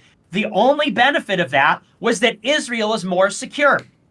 And the people that were pushing for it the most intensely were Jewish neocons in the press, Jewish neocons in the Pentagon and State Department, Jewish neocons at the think tanks, Jewish neocons that put up the money for the Republicans to win elections. Those are the people pushing this extremely aggressive foreign policy, and they could dress it up any way they want. But when we've been going to war for Israel for far longer than that, you could go back to the creation of the State of Israel. In 1948, when Israel declared its independence, our Secretary of State, our Secretary of Defense, they said, no, do not recognize Israel. It's going to make the Muslims hate us, and we need them. You know what happened a few weeks later? Our Secretary of Defense mysteriously committed suicide. He threw himself out of a window of the psychiatric hospital. And suddenly, we recognized the State of Israel 4 hours after they declared their independence. Truman, who was president at the time, was also receiving briefcases full of cash. Zionists were putting up the money for his campaign. Crazy coincidence. So, I mean, this stuff, it's like, and this is the main thing I want to say, or one of the biggest things I want to say. I didn't start out this way, okay? If I sound crazy or weird, I was like the biggest normie ever. When I was in high school, you can ask anyone I went to high school with, I watched Prager University, I watched Ben Shapiro. I made all the arguments they made. I was the same as them, excuse me. I'm like a normal guy. I'm from the suburbs of Chicago. My parents are working class. They didn't go to college. Like I went to a pretty affluent white high school. I had like normal interests and hobbies. Yeah. But I started looking into this. And the one thing I kept waiting for is for someone to tell me why it isn't true. Because I knew all these people. Ben Shapiro knew me in 2017 before I wasn't anybody. And I kept asking all of his people, I was like, why do we send $3.8 billion per year to Israel? Why did we go to war in Iraq? Why? I kept asking why. And they kept saying, shut up, shut up, shut up. Okay, you're fired. Okay, you're ostracized. We're coming after you. And I kept expecting to find the debunk. I'm thinking, I must be crazy. This stuff sounds insane. I'm waiting for the punchline. I'm waiting for someone to tell me how it isn't true. Where's the facts? Where's the argument? And here's the problem. It doesn't exist. Because it's all true. And the more that you dig, the more of this you find. If you keep digging and you're perceptive and have intuition, if you're not afraid to see where it goes, you just find more and more and more. You find more names, more groups, you follow the money. I've been doing it more than ever lately. And on the contrary, not only am I not debunking myself, I'm scaring myself with what I find. Peter Thiel started the Stanford Review with money from Irving Kristol. So did Yoram Hazony at Princeton. That's esoteric. Now, my super political nerds are going to hear that and say, oh my gosh, J.D. Vance is about to be the vice president. He's like a son to Peter Thiel. Peter Thiel started Palantir, which works with the NSA. That's an esoteric one. I'm not going to explain all that, but it's like, I've been working at this for 7 years, and you start with things like, why does America give $3.8 billion per year to Israel? And then you go through 9/11, JFK, the 73 war, Michael Jackson. I mean, you go through all of it. It's like it's a bottomless pit. But where it really ends is at Calvary. Where it really ends is Jesus Christ on the cross, and who put him there, and why? Because it is a holy battle that's been going on for 2,000 years. There's no such thing as Judeo-Christian. It goes back 2,000 years to Jesus on the cross. And that explains this tension. It's Jacob and Esau, Rome and Judea for thousands of years. That's the story. But that's esoteric stuff. Back to the Wikipedia thing, sorry. It said you were Islamophobic or whatever. Do you like Muslims? Like, what's your takes on Muslims? Like, what's your thoughts? Do you respect the religion? Here's the thing about Muslims. I am a Christian, so I think they're wrong. Like, Okay. I think Islam is incorrect. But I think that I'm not Islamophobic. I have Muslim friends, and I respect Muslims. I think they're pious. I think they're traditional. I think they have a lot of religious conviction. I think that's why a lot of people admire Muslims, because people look at America, and they're like, wow, Christians are just getting beat up all the time. Seems like Muslims have a little bit more conviction. You know, and so I do admire them in some sense for that. And I will also say that Muslims revere Jesus. So in a sense, there's maybe a little bit of camaraderie there. But yeah, so, and also they are, the big thing about Muslims, I think a lot of the anti-Muslim rhetoric comes from Jewish people. I think that, you know, I used to be very anti-Muslim, and then I realized, wait, why is Fox News pushing all this anti-Muslim stuff? Oh, wait a second. It's because Muslims are always bombing Israel. Like, Israel hates Muslims.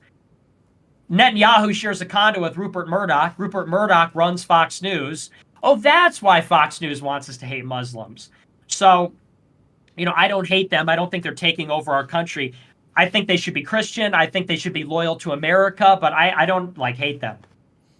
Have you ever had anybody try to press you in real life over your thoughts and your opinions, or no? Yeah, I've been pressed. No way. What happens when you get pressed in real life? Like, how does Stand that on go? business. You stand on business? You stand on business? I'm standing on business, man. Oh, shit.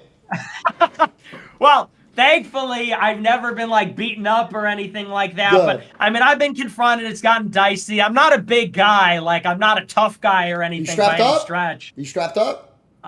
Well, I don't want to talk too much about All right. that, but Yeah, look, yeah. I can defend. I'll just say this: I can defend myself. I don't want, you know, the ATF doesn't need to know my firearms situation. But I respect it. well, like, I'll give you an example. Like, a year ago, I did the stream with Sneeko. When me and Sneeko were working for Ye, we were at his office. We did a live stream from his office. Yeah. And we said, oh, we're going to In-N-Out Burger.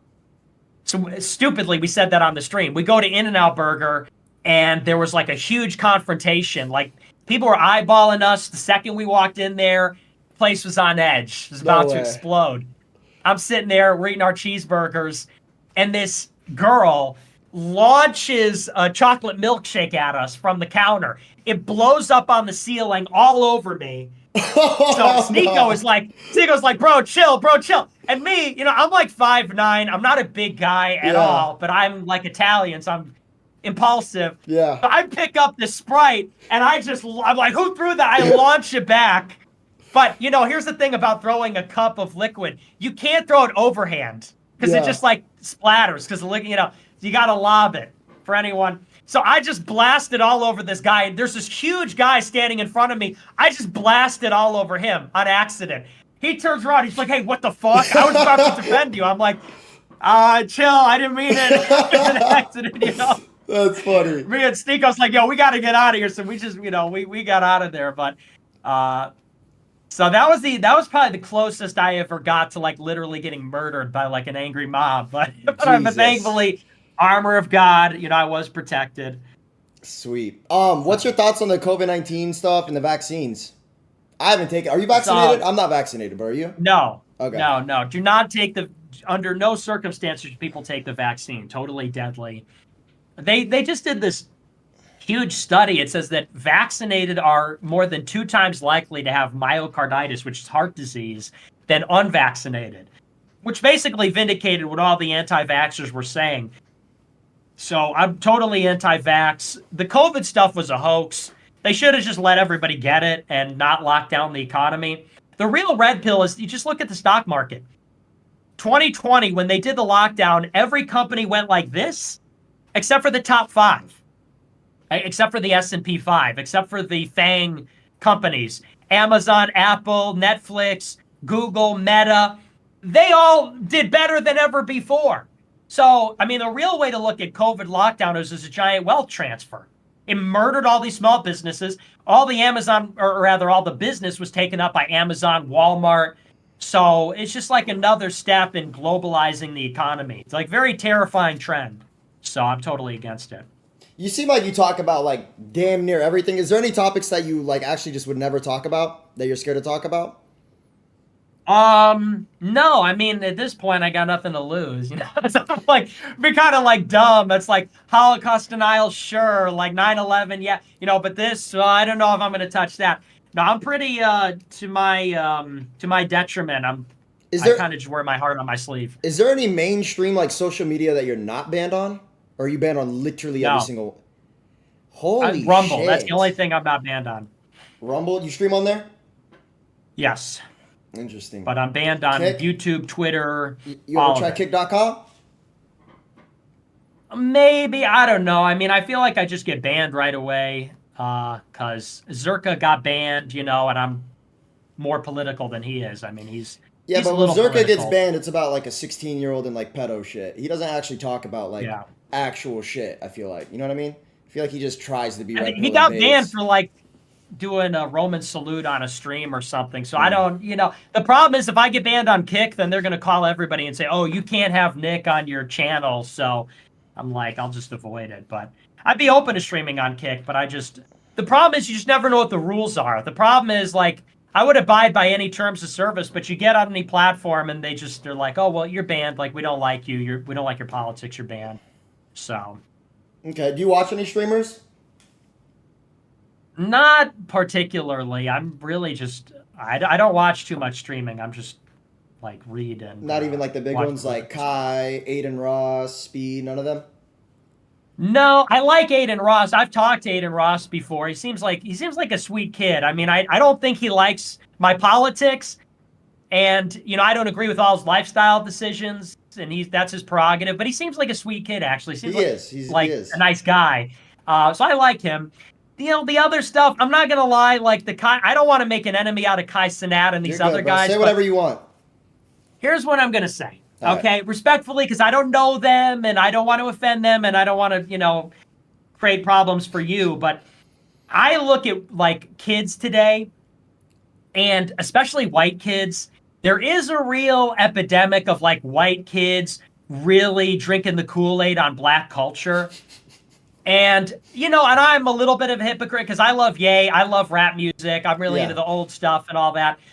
But I think that, like, white kids wearing sweatpants everywhere, I fucking hate that. White kids, they wear sweatpants and fucking slides everywhere, and it's like, I'm going to say something that's going to maybe turn people off, but it's like, what are you, black? Like, can you put some fucking shoes on when you leave the house? Can you put some real pants on? That's just, like, the most low effort. Like, oh my God. You might as well just wear a t-shirt that says, I don't give a fuck. Like, I don't care what people think. I'm going to leave the house in sweatpants and slides. Like, and when they say stuff like, sup, I'm going to do this, I'm going to do that. If I had a white son, I don't, but if I did, and my son came home wearing sweatpants and slides saying, what's up, I finna do this, oh, all right, I would slap the fucking shit out of him. I'd say, hey, man, like, you're white, buddy, you're white. We're part of a rich heritage. You want to wear fucking sweatpants? Put some pants on, man. So, we just have this culture now that's very loud and very ignorant. And I don't like that. I like a Chad, little give me bit like of it one more because we're banger American, question. You know, we're brash, but it's getting a little out of control. People just, there's no standards. Standards are collapsing. We need young kids to get excited about science. We need kids idolizing Elon Musk. One of the reasons I love Ye is because Ye is not just like another ignorant rapper. You see these rappers like Travis Scott and Playboi Carti, and they do these songs, and first of all, it's just the lowest IQ stuff. It's just like, you know, fuck your bitch, and these stupid ad-libs. Yeah. And they go on these talk shows. They're supposed to be rock stars. They go on these talk shows, and they're like shy. They're like shy, super low IQ, like, you know, I'm like, this is who we're idolizing? Ye, I always idolized and thought was different because he actually thinks about engineering and architecture and politics and stuff. And when he goes on a show, he's not shy, he's not ignorant. He talks in a way that is eloquent and coherent and high IQ. He talks about real things and he has real ambitions. Like he wants to change the world. People need to get on that kind of mindset. People need to look at Elon Musk and say, I want to be a rocket scientist. People should look at Donald Trump and say, I want to build skyscrapers. I want to be perfect at math. I want to know Mozart. I want to know these things. Not like I want to be some ignorant bum in sweatpants in a fucking parking lot screaming, you know, yo, you know, people getting in fucking fights. It's so like, America's collapsing, man. Standards are collapsing. We need to get better. We need to get real. Just to backtrack, earlier you brought up how Kyrie like ended up speaking up. Did you see how he like basically completely cut it all off? Why do you think he stopped? Like he got because my brother watches you. I'm gonna be honest. My brother he likes you. He watches you, and he showed me a video. It was a podcast you did. It was like a girl and like 4 other guys, and one of the guys was bald as fuck. He tried to accuse you of some bullshit that there's no proof about. Basically make you look like a piece of shit with no fucking facts behind it. But what do you think about like the Kyrie? Like why did he completely stop that shit and go on hush mode? Well, because they were going to end his career. You know, the commissioner of the NBA is Jewish. The owner of half the teams are Jewish. He was pushing this documentary they claimed was anti-Semitic, you know, off Amazon. And initially he came out and did kind of like a half-ass apology. And they literally yanked his chain and said, nope, not good enough. You got to give him, I'm not making this up. They said, no, your apology sucked. You didn't mean it. So now you got to give $1 million to the ADL. And you have to give this full apology. And we're going to give you this big penalty where you can't play in so many games. So I think somebody probably went to him and said, hey, I mean, do you want to like die on this hill or do you want to play basketball? And I'm sure he said, hey, I want to play basketball. You know, I don't want to be a martyr. I just want to play basketball. 100%. But that's how they control people. You know, that's the conversation they had with Ye. They said, hey, do you want to be a musician and sell shoes or do you want to die on this hill? And Ye kept pushing, and so they pulled the plug on him. And, you know, that's how they maintain control, you know, because nobody wants to be a martyr. And that gets back to, you know, what we talked about earlier, having any regrets. So, yeah, I mean, Kyrie, I get it. He's an athlete. He wants to play the game and all that. But, yeah, they totally just go to the ADL website and search in their search bar, search apology. And there's this pattern search where it's up like what? ADL. Sorry, search up what? If you search up the ADL website, ADL, search up their website and go to the search bar on the website and search apology. Okay. And there's a pattern where it's like ADL demands apology. ADL accepts apology. ADL demands so-and-so apologize. ADL accepts so-and-so's apology. They're like a gang. It's like a protection racket. They put out these demands. They're like, we demand that Ye apologize. We accept his... They never accepted his apology, but like Mel Gibson, Kyrie, all these people. It's like, who are these people that are making all these people? Like Nick Cannon. Nick Cannon said something anti-Semitic. They made him do a book report at the Holocaust Museum. Jesus. It's like, this is a grown man, and he goes to the Holocaust Museum doing a book report. Today I learned at the Holocaust Museum. It's like, really? Kyrie's a flat earther, are you? Or you don't believe in that? No, I'm not a flat earther. Me neither. Round earther. Round earther? Mm-hmm. Do you have any opinion on the moon landing and like NASA's proof about it that they made? Do you think it was fake footage? Do you think it was real? I think it was real. Mm-hmm. More than anything, I just like to believe in it because it's this idea that Chad, mankind could reach out and grasp the moon. You know, there's something so romantic about that, and that's really the essence of the European soul. Did you know that hundreds of years ago, the Chinese had the boats. They could have went out and colonized. I'm gonna do one more question because I like that one, and then you know the history of the world. It's really China and the West. It's the Orient and the West. And hundreds of years ago, China had the boats. Imagine how different the world would be if China went out and colonized the Americas and Africa the way the Europeans did. But the Chinese destroyed their boats because they said, we don't need anything out there. We're the center of the universe. We're the center kingdom. And the world needs to come to us. We don't need to go out to the world.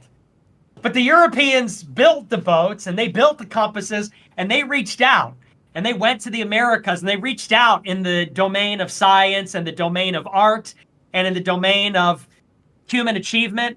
And that's why it was Europeans. That's why it was Germany that contributed to mathematics and chemistry. Yeah. That's why it was Western Europe for the past 500 years that created the Western world. So we need to believe in striving. We need to believe in reaching out. We need to believe in humanity a little bit. Not too much. Yeah. My chat wants to know, what's your opinion on Elon Musk's, I don't know what this is, Neuralink project? Well, that's where he wants to install the machine in your brain. Okay. And I'm very skeptical of it because there's things that we don't understand about the mind.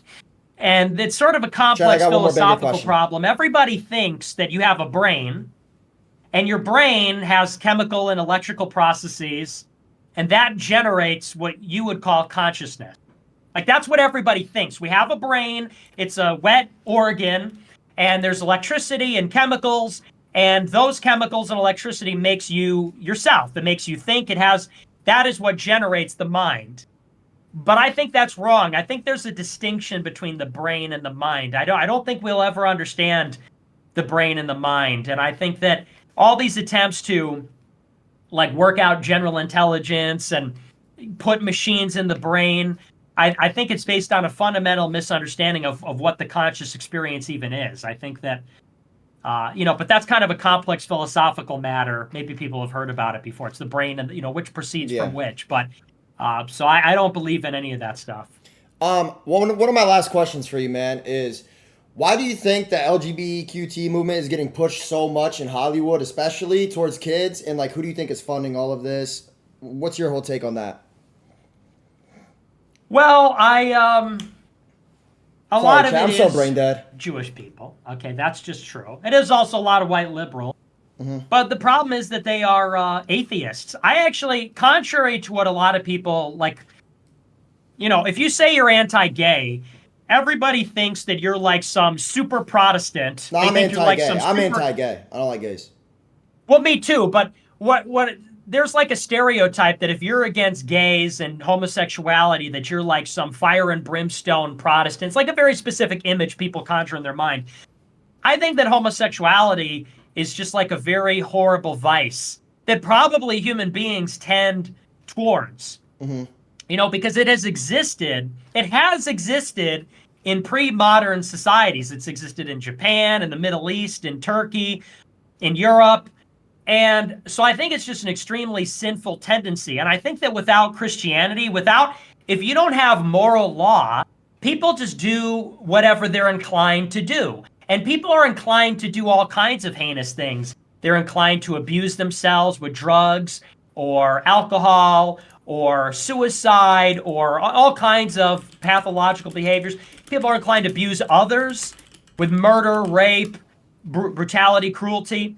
And I think homosexuality just fits in that category. So I don't really, I don't necessarily believe there's like a gay agenda to make everyone gay. I think that these are just profoundly evil people. I think a lot of them really believe, maybe there's well-meaning people that believe in it. Certainly some people are pushing it because they want to groom children. Let's not pretend that's not going on. Yeah. That a lot of homosexuals are pedophiles. By the way, there's a huge overlap. A lot of people don't understand that. It's like part and parcel. You get like males who are attracted to males and pedophilia. It's like this. It's like fucking butter and toast. Really? That's just the statistics. If you look at the pedophilia statistics, it is very few men that are attracted to little girls. It's almost all guys attracted to little boys. And it's just always has been. It's called pederasty. It goes back a long time. And, but that's also the spirit of the Antichrist. perversity in general. So I'm sure there is a real phenomenon of homosexuals that are pushing this because they want to groom children to be sexual so that they can have sex with them. You know, case in point, so many of them turn out to be pedophiles. So many drag queens and, gay activists we're finding out turn out to be pedophiles. I think, though, broadly in society, that is just kind of the state of nature that people revert to. It's just total degeneracy. That's why everything is so degenerate now, because when you don't have, like, guardrails, when there's no morality, people just do anything. That's why there's so much drug overdose. That's why anything goes. There's so much stealing, disrespect, crime. I mean, we're really such a morally degenerate society in every way. That's one example. So I could see there's a little of both happening. My chat wants to know, so what is your knowledge on all the white, like the all-white elite parties and clubs like the one that Michael Rubin hosts? If you know who Michael Rubin is, I'm sure you do. I don't know Michael Rubin. What's the all-white elite party? I mean, shit. Well, I'm not very smart. He's apparently some like very, very, very powerful rich Jew, and he hosts these parties with just straight A-list celebrities. You gotta be top of the rank to go to the party. They dress in all white, all that. You're not familiar with No, I it? haven't heard of that. I haven't gotten to that red pill yet. No. I saw that you said, and by the way, I'm not judging you for this. I don't give a fuck. But you said, having sex with, you've heard this before, but having sex with black people was the same as having sex with dogs. What's your thoughts on like interracial relationships and things like that? Well, so I didn't say that. If you go, the clip is out there, but no, it's fine because this is what people do. Yeah. So not you. I'm just saying in general. Yeah. So I'll give you the setup so people. First of all, I'll say the quote was, somebody asked me, some girl said, "Do you think having sex with black people is the same as having sex with dogs?" Yeah. And I said no. I said, but they're both degenerate, meaning they're both wrong. Okay. For white people to race mix. Yeah. Now here's the setup. I go to the Leadership Institute, which is this like nonprofit think tank in Washington, D.C. I'm there all day. I'm there all night.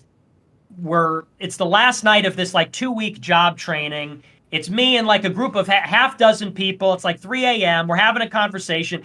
There's this long conversation about my feelings on interracial relationships. I'm against interracial relationships. I think if you're black, you should marry a black person. If you're white, you should marry a white person. You're Asian, you should marry an Asian person. Those are my values. Well, this girl, I'm saying this freely. This girl pulls out her phone and starts secretly recording me and says, "So, do you think that having sex with blacks is the same as having sex with dogs?" I don't know, I'm being recorded. I said, well, no, but they're both wrong. Yeah. And it's a 7-second clip. Now, this girl sends it to this now converted Jew who tried to get me fired at my previous job because I was anti-Israel, and she sends it to Media Matters. And Media Matters is like the biggest hit piece mill for conservatives. They basically generate a lot of this anti-conservative slander. And now, every time there's a news article about me, they include in their blurb, Nick Fuentes, who said this. But it's like, that's how it works. If you, for example, don't believe that interracial relationships are good, well, then we're going to secretly record you. We're going to take it in the worst possible way in a 6-second clip. You know, you didn't know you're being recorded. Send it to this. And then every time you get mentioned in the press for the next 10 years of your life, we're going to put that in the lead of the article. But that they traffic in that kind of smear. So it's like, you can't talk about me without them pulling up the greatest hits of like, here's every 5-second clip where there is sort of like an unfortunate sentence that came out. So, you know, but I don't support interracial. I don't think they're immoral intrinsically. Yeah. But I don't think they're good. I think that people should typically, I think they should stick with their own. Okay, cool, sweet. Have you, because you obviously talk about whatever you believe in, have you ever been approached by like an elite, let's say an elite, and like been offered money to be like silenced and stop doing what you're doing? Has anybody tried to stop what you do or no? Yeah, many times. I mean, they don't come up to you and say like, hey, well, we'll kill you if you don't say this. But there have been a few occasions, like one time when I was just getting started in 2018, this guy approached me. And he's like, oh, I'm an agent. And he showed me his like LinkedIn or whatever. And he had some pretty big clients. And he's like, well, I could be your agent. I was like, oh, yeah, that seems interesting. Yeah, let's talk further. And he goes, yeah, I just saw your show. You're going to have to tone down this Jewish stuff. Otherwise, I can't help you. And I was like, well, I'm not going to do that. He's like, okay, well, I'm sorry. I can't help you. And I've also had many people have tried to handle me in my career, where they try and become my best good friend, and then they say, hey, let's try to focus more on hating black people, and let's try to focus more on like the racist stuff, and let's just not talk about Jews in Israel. Let's talk about how immigrants are evil and they're the problem and black crime is the problem. Let's just not talk about Israel so much. And every time I rebuff that, and it turns into a big thing, and then you realize like they cast a long shadow. It's an octopus. Their tentacles are everywhere, and that is how they operate. They're okay with you talking about anything. You can, and look, if you are black or you are Muslim, it is okay for conservatives to talk shit about blacks. It's okay for conservatives to talk shit about Muslims, about trannies, about gay people, about any of that stuff. They will not let you talk shit about Jews ever. What does that tell you? Like, you could be as racist as you want against Asians in conservative media. You could dress up as an Indian and say, oh, look at me, I'm defying the cultural appropriation rules. Isn't that, Steven Crowder will do 100 bits wearing an Indian headdress or, whatever. That's all fine. They'll say, we could destroy Islam and Muhammad's a pedophile, but that's fine. But if you go out there and make fun of the Holocaust or Jews, off with your head. Death penalty for you, game over. It's messed up, but that is 100% how it works. Damn. Do you believe in the Illuminati or no? Do you think it's like a distraction, or do you think it's an actual like thing? Well, it's real. I mean, if you look at the Illuminists, the Illuminati comes from illuminate, which is light. And, of course, that comes from the Freemasons and the Enlightenment. And who was the light bringer in the Bible? It was Lucifer. Illuminati, luminous, Lucifer. Lucifer is the light bringer in the Bible. The Jews believe in Lucifer. They do pray to both God and they also pray to Lucifer. This is esoteric Kabbalistic Judaism, and they believe that evil is a part of God. So they think that good and evil are in this duality, and we can do some good actions and we can do some evil actions to achieve the repairing of the world. And if you look at Freemasonry, high-level Freemasonry, what is a Freemason? It's a free mason. What's a mason? A mason is a builder. It's a builder of structures. The Masons worship Solomon. King Solomon built the Jewish temple in the Bible. So it's a cult, basically, of Solomon. I mean, there are all kinds of medieval guilds, and, you have all these different kinds of craftsmen and artisans. They come together, and they basically form unions. The Masons, who understand sacred geometry, which is math, they understand architecture, they get together, and they create their Freemasons. They build, but they don't work for anybody. And they practice this sort of like cult of Solomon, who's like the first builder. And Solomon, they believe in this sort of occultic history. Solomon worshipped all of the deities of the Middle East. Solomon, as king of Israel, had all of the different tribes in the Middle East come and trade with him. He was the first international trade center, and he would worship their gods in order to facilitate trade with them. And they say that he was given a ring with the seal of Solomon, some say is the Star of David, which is on the Israeli flag, which he would wield to control the demons. All the demons are the deities of the different Middle Eastern religions at that time. So the Freemasons base their quasi-religious practices on Solomon, which is esoteric Kabbalistic Judaism. And so if you go to the highest levels of Freemasonry, the 33rd degree, they have you do all kinds of things that are based in the Jewish Talmud. It's all based on King Solomon. It's about, I don't know the specifics of the rituals. You can look them up. They've been exposed before. But it's all about, demons and wielding black magic. And it all goes back to the first kingdom of Israel. So the thing about the Masons, the Illuminati, it's not really separate from that. And the Masons will tell you that it's all based on the Kabbalistic tree of life and the Kabbalistic creation story. So there's a very intense overlap between the occult, which is Kabbalah, and Jewish power. Interesting. Do you know who, because my chat keeps, they want me to bring up this topic. Do you know who because I don't know this, the Rothschild family is? Do you know anything about them? Yeah, they're a Jewish banking family. Okay. Is there something bad? And they go back. What about them? Yeah. yeah, they go back hundreds of years. They financed, when Mel Gibson said Jews are responsible for all the wars in the world, he's basically talking about the Rothschilds who gave credit or, bought the debt of both sides of different European empires that went to war. But the thing to understand about the Rothschilds, so they're this banking family, and Rothschild means Red Shield. I think they start out in Germany. And basically, they go out into all the European banking capitals in medieval Europe. So they go to Paris, they go to London, they go to Amsterdam, they go to Rome. And the strength of their banking network, the reason they were so successful is because, of course, Jewish people can go and live in any country. Back in those days, if you're German, you're not going to go and live in France because you're German. You believe in Germany. You speak German. That's where your roots are. That's your historic homeland. That's where your ancestors are. But the Jews are stateless. They don't have, at that time, a country to call their own. That's before Israel exists.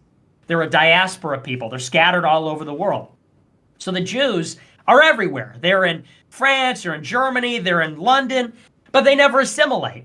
So they never fully become English. They never fully become German. They never fully become French. They retain their Jewish identity. They retain their language. They retain their religious practices. They're segregated from the rest of the population. They have their own courts. They have their own laws. They follow a rabbi in their community. They're segregated from the rest of the population. So the Jews go out and they set up this banking network in all of the great world cities. And so that's how they can trust each other. Because they're all brothers, but yet they all live in different places. But yet they have no allegiance to the places they reside in. Their allegiance is to their tribe, their stateless tribe that's all over the place. And that kind of tells you how they operate, which is that, they're all over the European capital. They handle the lending and they handle the tax collecting and some other things. And then when the European countries colonize the countries of the world, the Jews go to all the colonies. So then they go from Portugal to Brazil, and they go from London to America, and they go from London to India, and they go all over the world. And this is how they're able to gain an advantage in international trade because, they go to Brazil and they call up their cousin in Portugal. And they say, hey, I trust you. Let's do a deal. Let's start international trade. And so this is how they've really been at the forefront of international banking and trade for almost the entire modern age. Jews are the richest type of people in the world, right? They're the richest? Yes, and most powerful. Aren't they one of the smallest populations too? Yeah, they're 2% of America. They're a fraction of a percent of the world. And yet they wield this immense power in the West because of the, their history there. That's crazy. And, sorry to cut you off. You go. No, go ahead. Last question. I don't want to take too much of your time. My chat really wants to know this. I don't know what this is, but if you could answer for them. Do you have an opinion on what happened with the January 6th Capitol situation? Well, yeah, I was there, so I have very strong feelings about it. I mean, I think that there probably were feds there. That's the big narrative. Like Darren Beattie is an excellent journalist. He's at Revolver, and he's done a lot of great work on this. All the credit to him. Exposing how at the January 6th riot, there were a lot of provocateurs. There were probably people there who were agents. I don't know of whom, what intel agency or what they represented. But there were basically people there dressed up like protesters, but they were there to instigate. They were there to kind of create mayhem. And there's a lot of evidence for this based on, who has been charged and who hasn't been charged, and the story about Ray Epps and some of the footage about the DNC the morning of the Capitol situation or the day before. I will say, though, a lot of it was just a riot. I mean, there was a straight-up riot on January 6th. The thing that people don't realize, though, is that this is kind of like the natural conclusion of 4 years of Trump. Because if you really take it back, it goes all the way back to the beginning. We get lied into the Iraq war. We get lied into free trade. We get lied into opening our borders. And for the last 30 years, America loses its manufacturing because of NAFTA and all these free trade deals. America loses its identity because the borders are open. Illegals are coming in. Legal immigrants are pouring in. They're changing the character of the country. And we're lied under false pretenses into Iraq. They said there's weapons of mass destruction. So they're basically wrecking our country. In 2008, Obama gets elected, basically resisting a lot of this stuff. Obama gets elected saying, I'm going to bring back the auto industry. I'm going to end the war in Iraq because it's a failure, mission accomplished, you know? And guess what happens to Obama? Obama tries to end the war in Iraq, and they rug pull him, and they say, oh, not so fast, here's ISIS. Now you got to stay in Iraq forever, and you got to bomb everybody else. And they make him bail out the banks, and basically Obama is defeated by the deep state. So then Trump comes on the scene, and Trump says, this is bullshit. Like, we got to turn the whole thing upside down. Free trade has destroyed our economy. Immigration's wrecking our country. These wars were a mistake. Even more radical, he gets elected. What do they do to Trump? Everything possible to sabotage him. The fake Russia investigation, the fake Ukrainian impeachment, they spy on his campaign. His own White House subverts him. The GOP leadership in Congress subverts his agenda. Like, so basically, the American people are saying, we don't want what you're giving us. But they keep thwarting these elected leaders. In a sense, they thwarted Obama. They thwart Trump for 4 years. After 4 years of bullshit that Trump has put through, they overthrow him with the fake election. They put on the COVID pandemic. They change all the voting rules. And then, in 2016, 35% of voters voted by mail. In 2020, 70% of voters voted by mail. Okay? So it doubled in 4 years because when they have the COVID pandemic, they changed all the rules. It used to be that they didn't want people voting by mail because it's subject to fraud.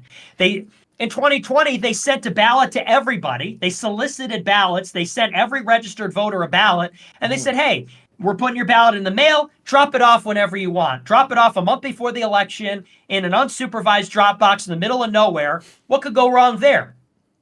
Consequently, it's the biggest turnout ever. It's 150 million votes, more than ever before. Biden is the biggest vote getter out of any candidate ever. Trump is the second biggest vote getter out of any candidate ever. And it's a completely rigged election. They do like a mathematical ballot analysis in the swing states. People went down there. You saw the videos. They're covering up the walls in the stadium in Detroit so people couldn't see what's going on. Totally rigged election. And then the Trump supporters try to go through the legitimate process to overturn it. It was Republican state legislatures in all the swing states, Arizona, Georgia, Michigan, Wisconsin, Pennsylvania. And the Republican state legislatures refused to overturn the election or audit the ballot. There's a whole article about it in Time magazine about how there's a grand conspiracy to prevent the Trump supporters from legally overturning the election.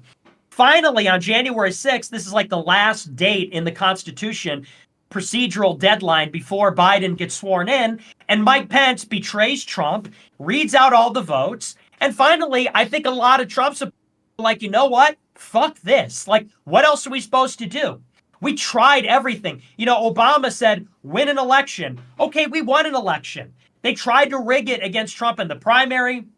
In the general, he won. In spite of him winning, they rigged it in Congress. They rigged it in the White House. They investigated him. They went after all his associates. Then they rigged it with this bullshit mail-in ballot thing. Then there was this great conspiracy to prevent us from even auditing the ballots. It never took place. There were recounts, but no audits of the ballots. So I think finally people were like, you know what? Like, what the fuck? We can't even talk about it on Twitter. Like, not only did the elections not make any change, like, these are rigged. It's the primaries are rigged. It's all rigged. And if we want to complain about it, well, now Twitter is censored too. So I think finally people are like, okay, like, you're not hearing us. And so in that sense, I think that, while there was some element on January 6th that it was provocateurs, I think a lot of it was righteous indignation. I think people should be kind of proud of it in the sense that it's like, fuck Congress, fuck DC. This country is getting, I don't know if you could say rape on here, but this country is getting raped. It's getting raped every day. Like, the inflation, the crime, the border, it's all going to shit. Nothing changes. We get censored if we speak out about it. And I think January 6th was like this Boston Tea Party moment, basically. So that's why I'm like, I'm proud of January 6th. I'm proud of the fact that it happened. Damn. Well, Nick, I appreciate you, bro, for coming on this. Like, I appreciate you. I appreciate your fans coming in. They've all been positive. This whole chat the whole time has been positive about you. I don't know if you'd be interested to do another one of these sometime.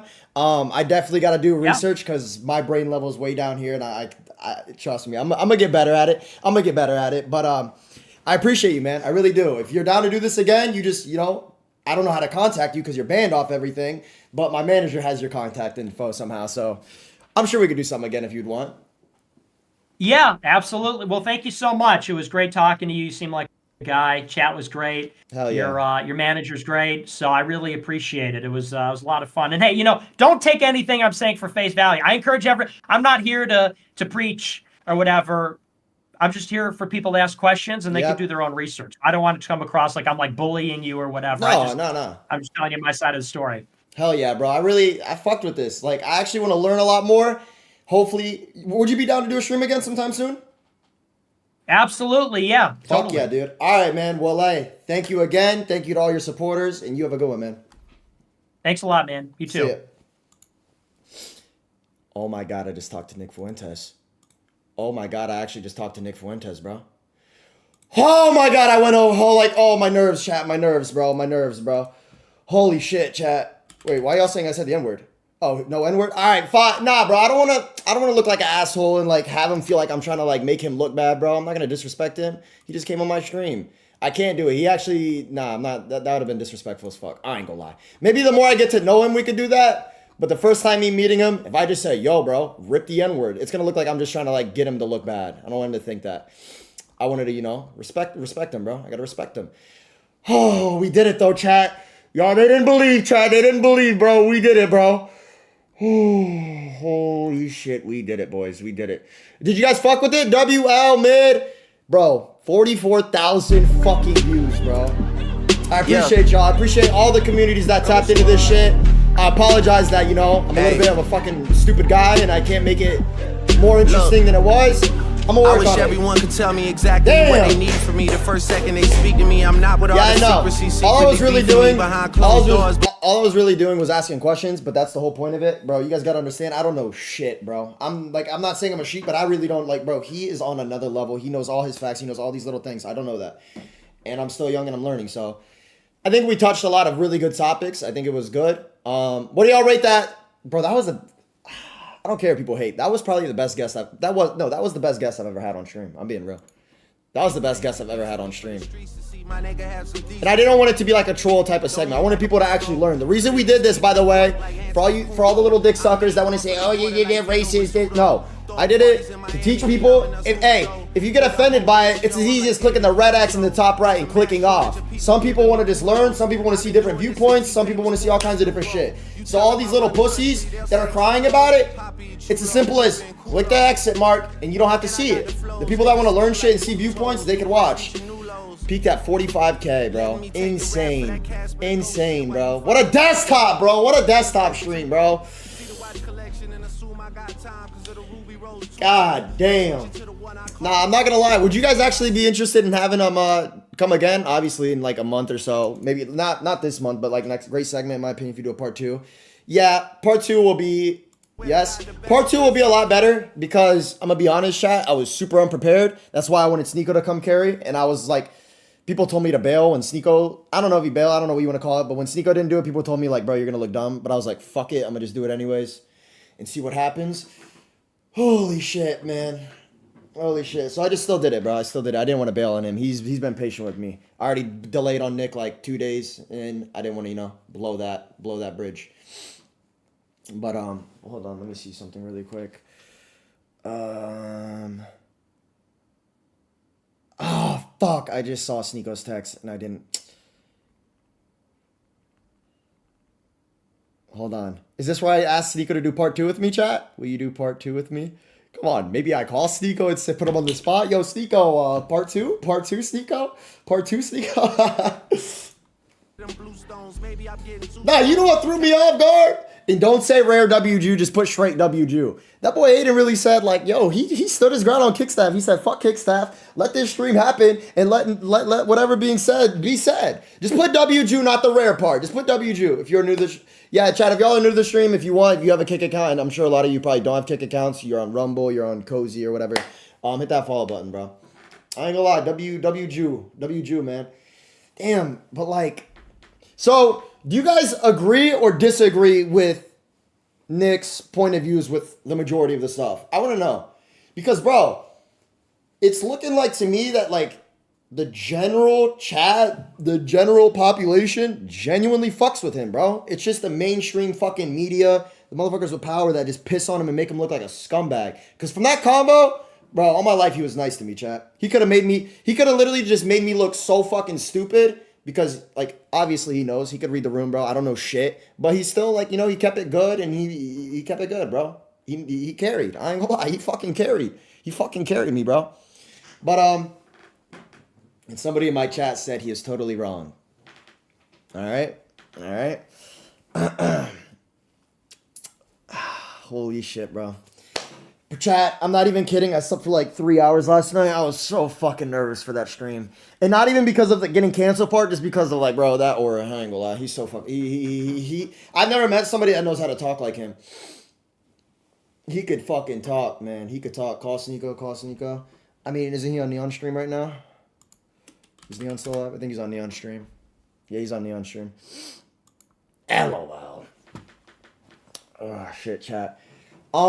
Today is going to be a little bit of a shorter stream. I'm going to be live tomorrow. We've been live the last, like, 9 days in a row. 8-hour streams. I know I'm already expecting the L's, but it's going to be like a, you know, for me, short. I'm going to do like a 4 or 5 hour. L. What do you mean, what the fuck, dude? I slept for 2 hours, bro. I slept for 2 hours and I got woken up to fucking shit and bricks. I didn't know what was gonna happen. I was just hoping that this shit went through and it did. He's not on stream? Alright, now we go on Monkey and let's get racist. I'm just kidding, oh god. I gotta chill, bro. I gotta chill, bro.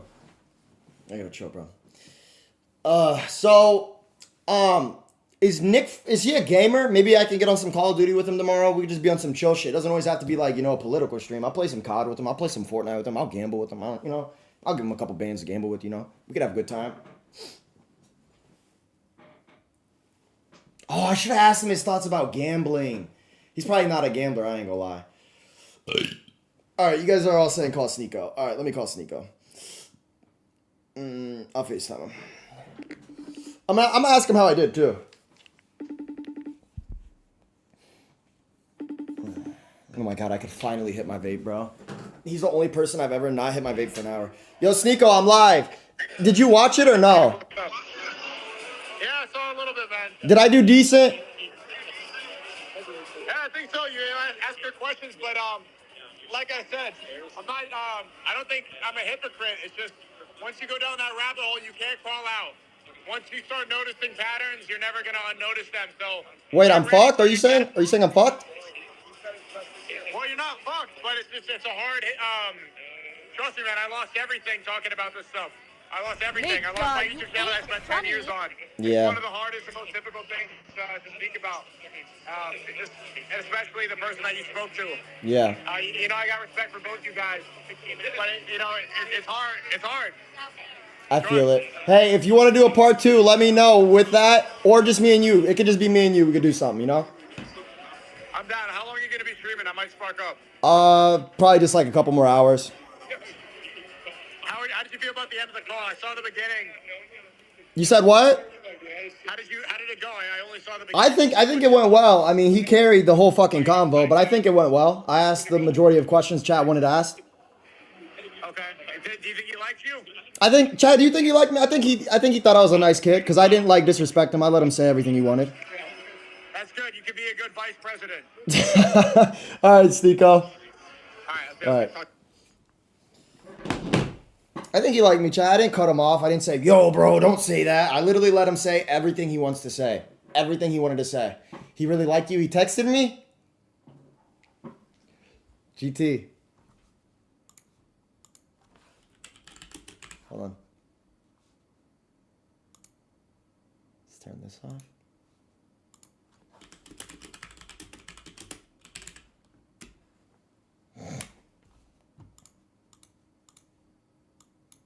Shoot 'em.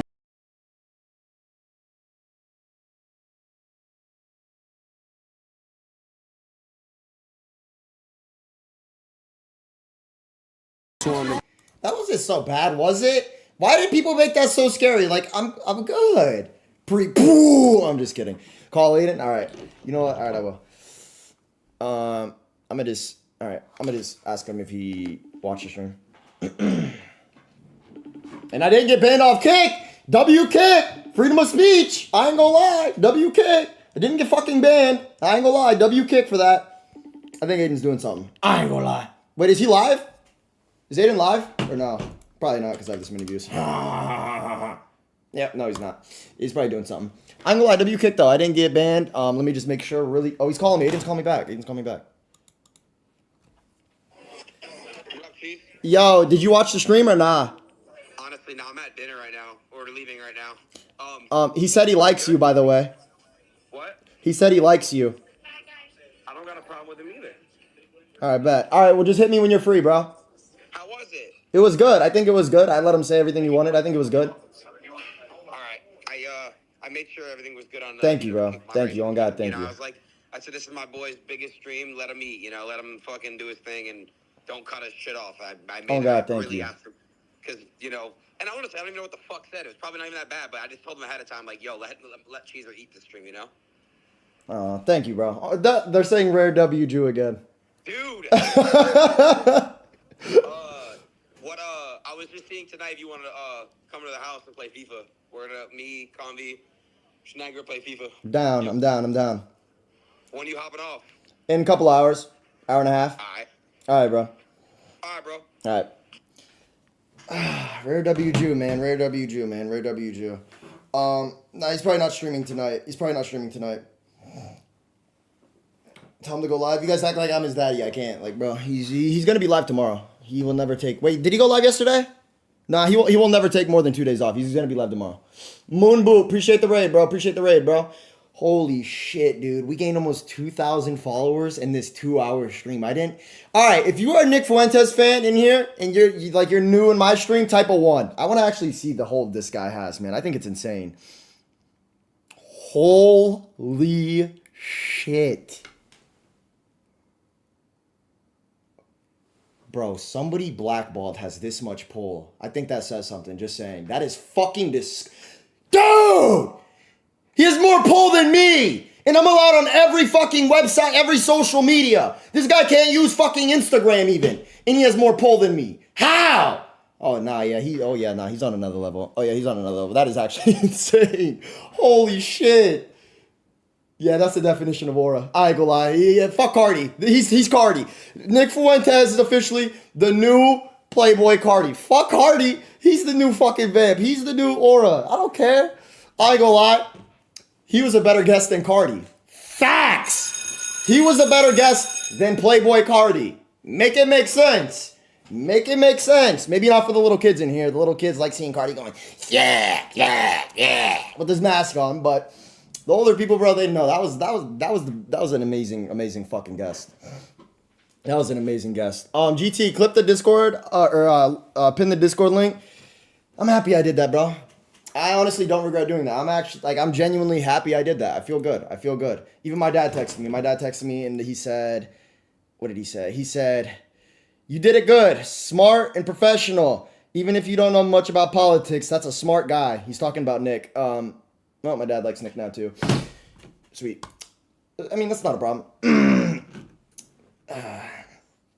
Nice, bro. Like my dad and my brother are like fans of Nick Fuentes, dude. I swear to God, when I went to my house like 2 weeks ago, they were playing him on the TV. I ain't gonna lie. Damn, I'm not gonna lie. I'm definitely gonna have to rewatch this VOD and like really like listen again to what he said. I want to actually like learn this shit. How does he learn all this though? That's like, where do you go to learn all this? Did he go to obviously not college? Like, how do you learn all this stuff, bro? How do you like reading? Books, research. Bro, I asked him an insane amount of questions. He answered every single one with like insanely long, like detailed answers. That was crazy, bro. We just had 98K followers too. I appreciate you guys, bro. He was in politics. He's a genius. I want to see. Can you guys send me a video of him and Trump? I want to see them together. I ain't gonna lie. I gotta see that, bro. I gotta see that,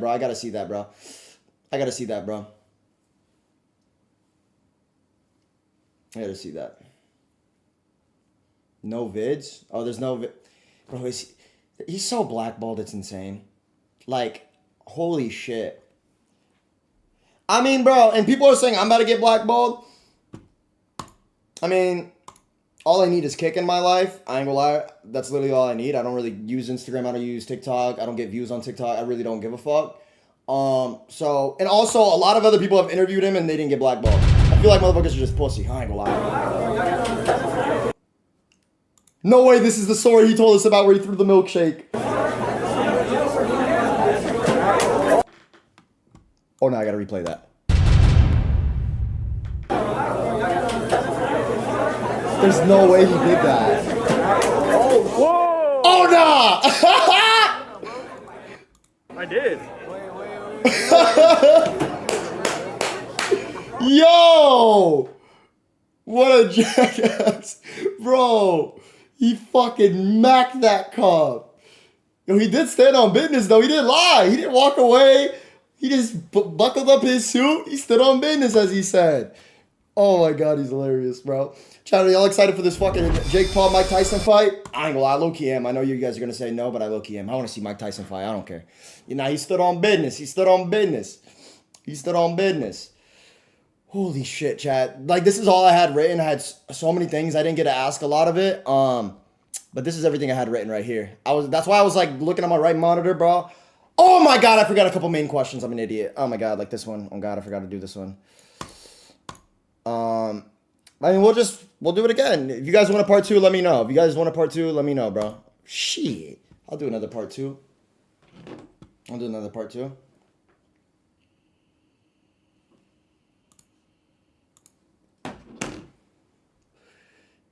Jake got hurt. What is this, bro? What is? Why is? What did Jake do? Let's just see.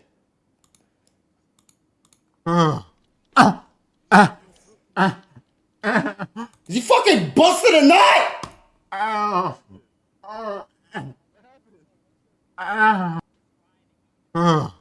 What the fuck did I just watch, bro? I ain't gonna lie. Should we? I don't know. People might call me weirdo. See what Jake Future thought about that segment? I don't know. People might like say I'm like trying to be weird, but I'm really not, bro. Jake's my homie, bro. Jake's my fucking homie, bro. All right. Wait, would that be weird if I did that or not? GT, let me know right now. Nick plays COD too? Bro, let's run COD then. Let's run COD then, bro. I'm seeing a lot of no's. Okay, yeah, let's not then. But I want to. I want Jake to get canceled. I'm just kidding. Oh, shit, man. Oh, shit. So, wait, if I want to contact him, how do I contact him, chat? I'm not doing it, chat. Even though it's not weird, but I'm not going to do it.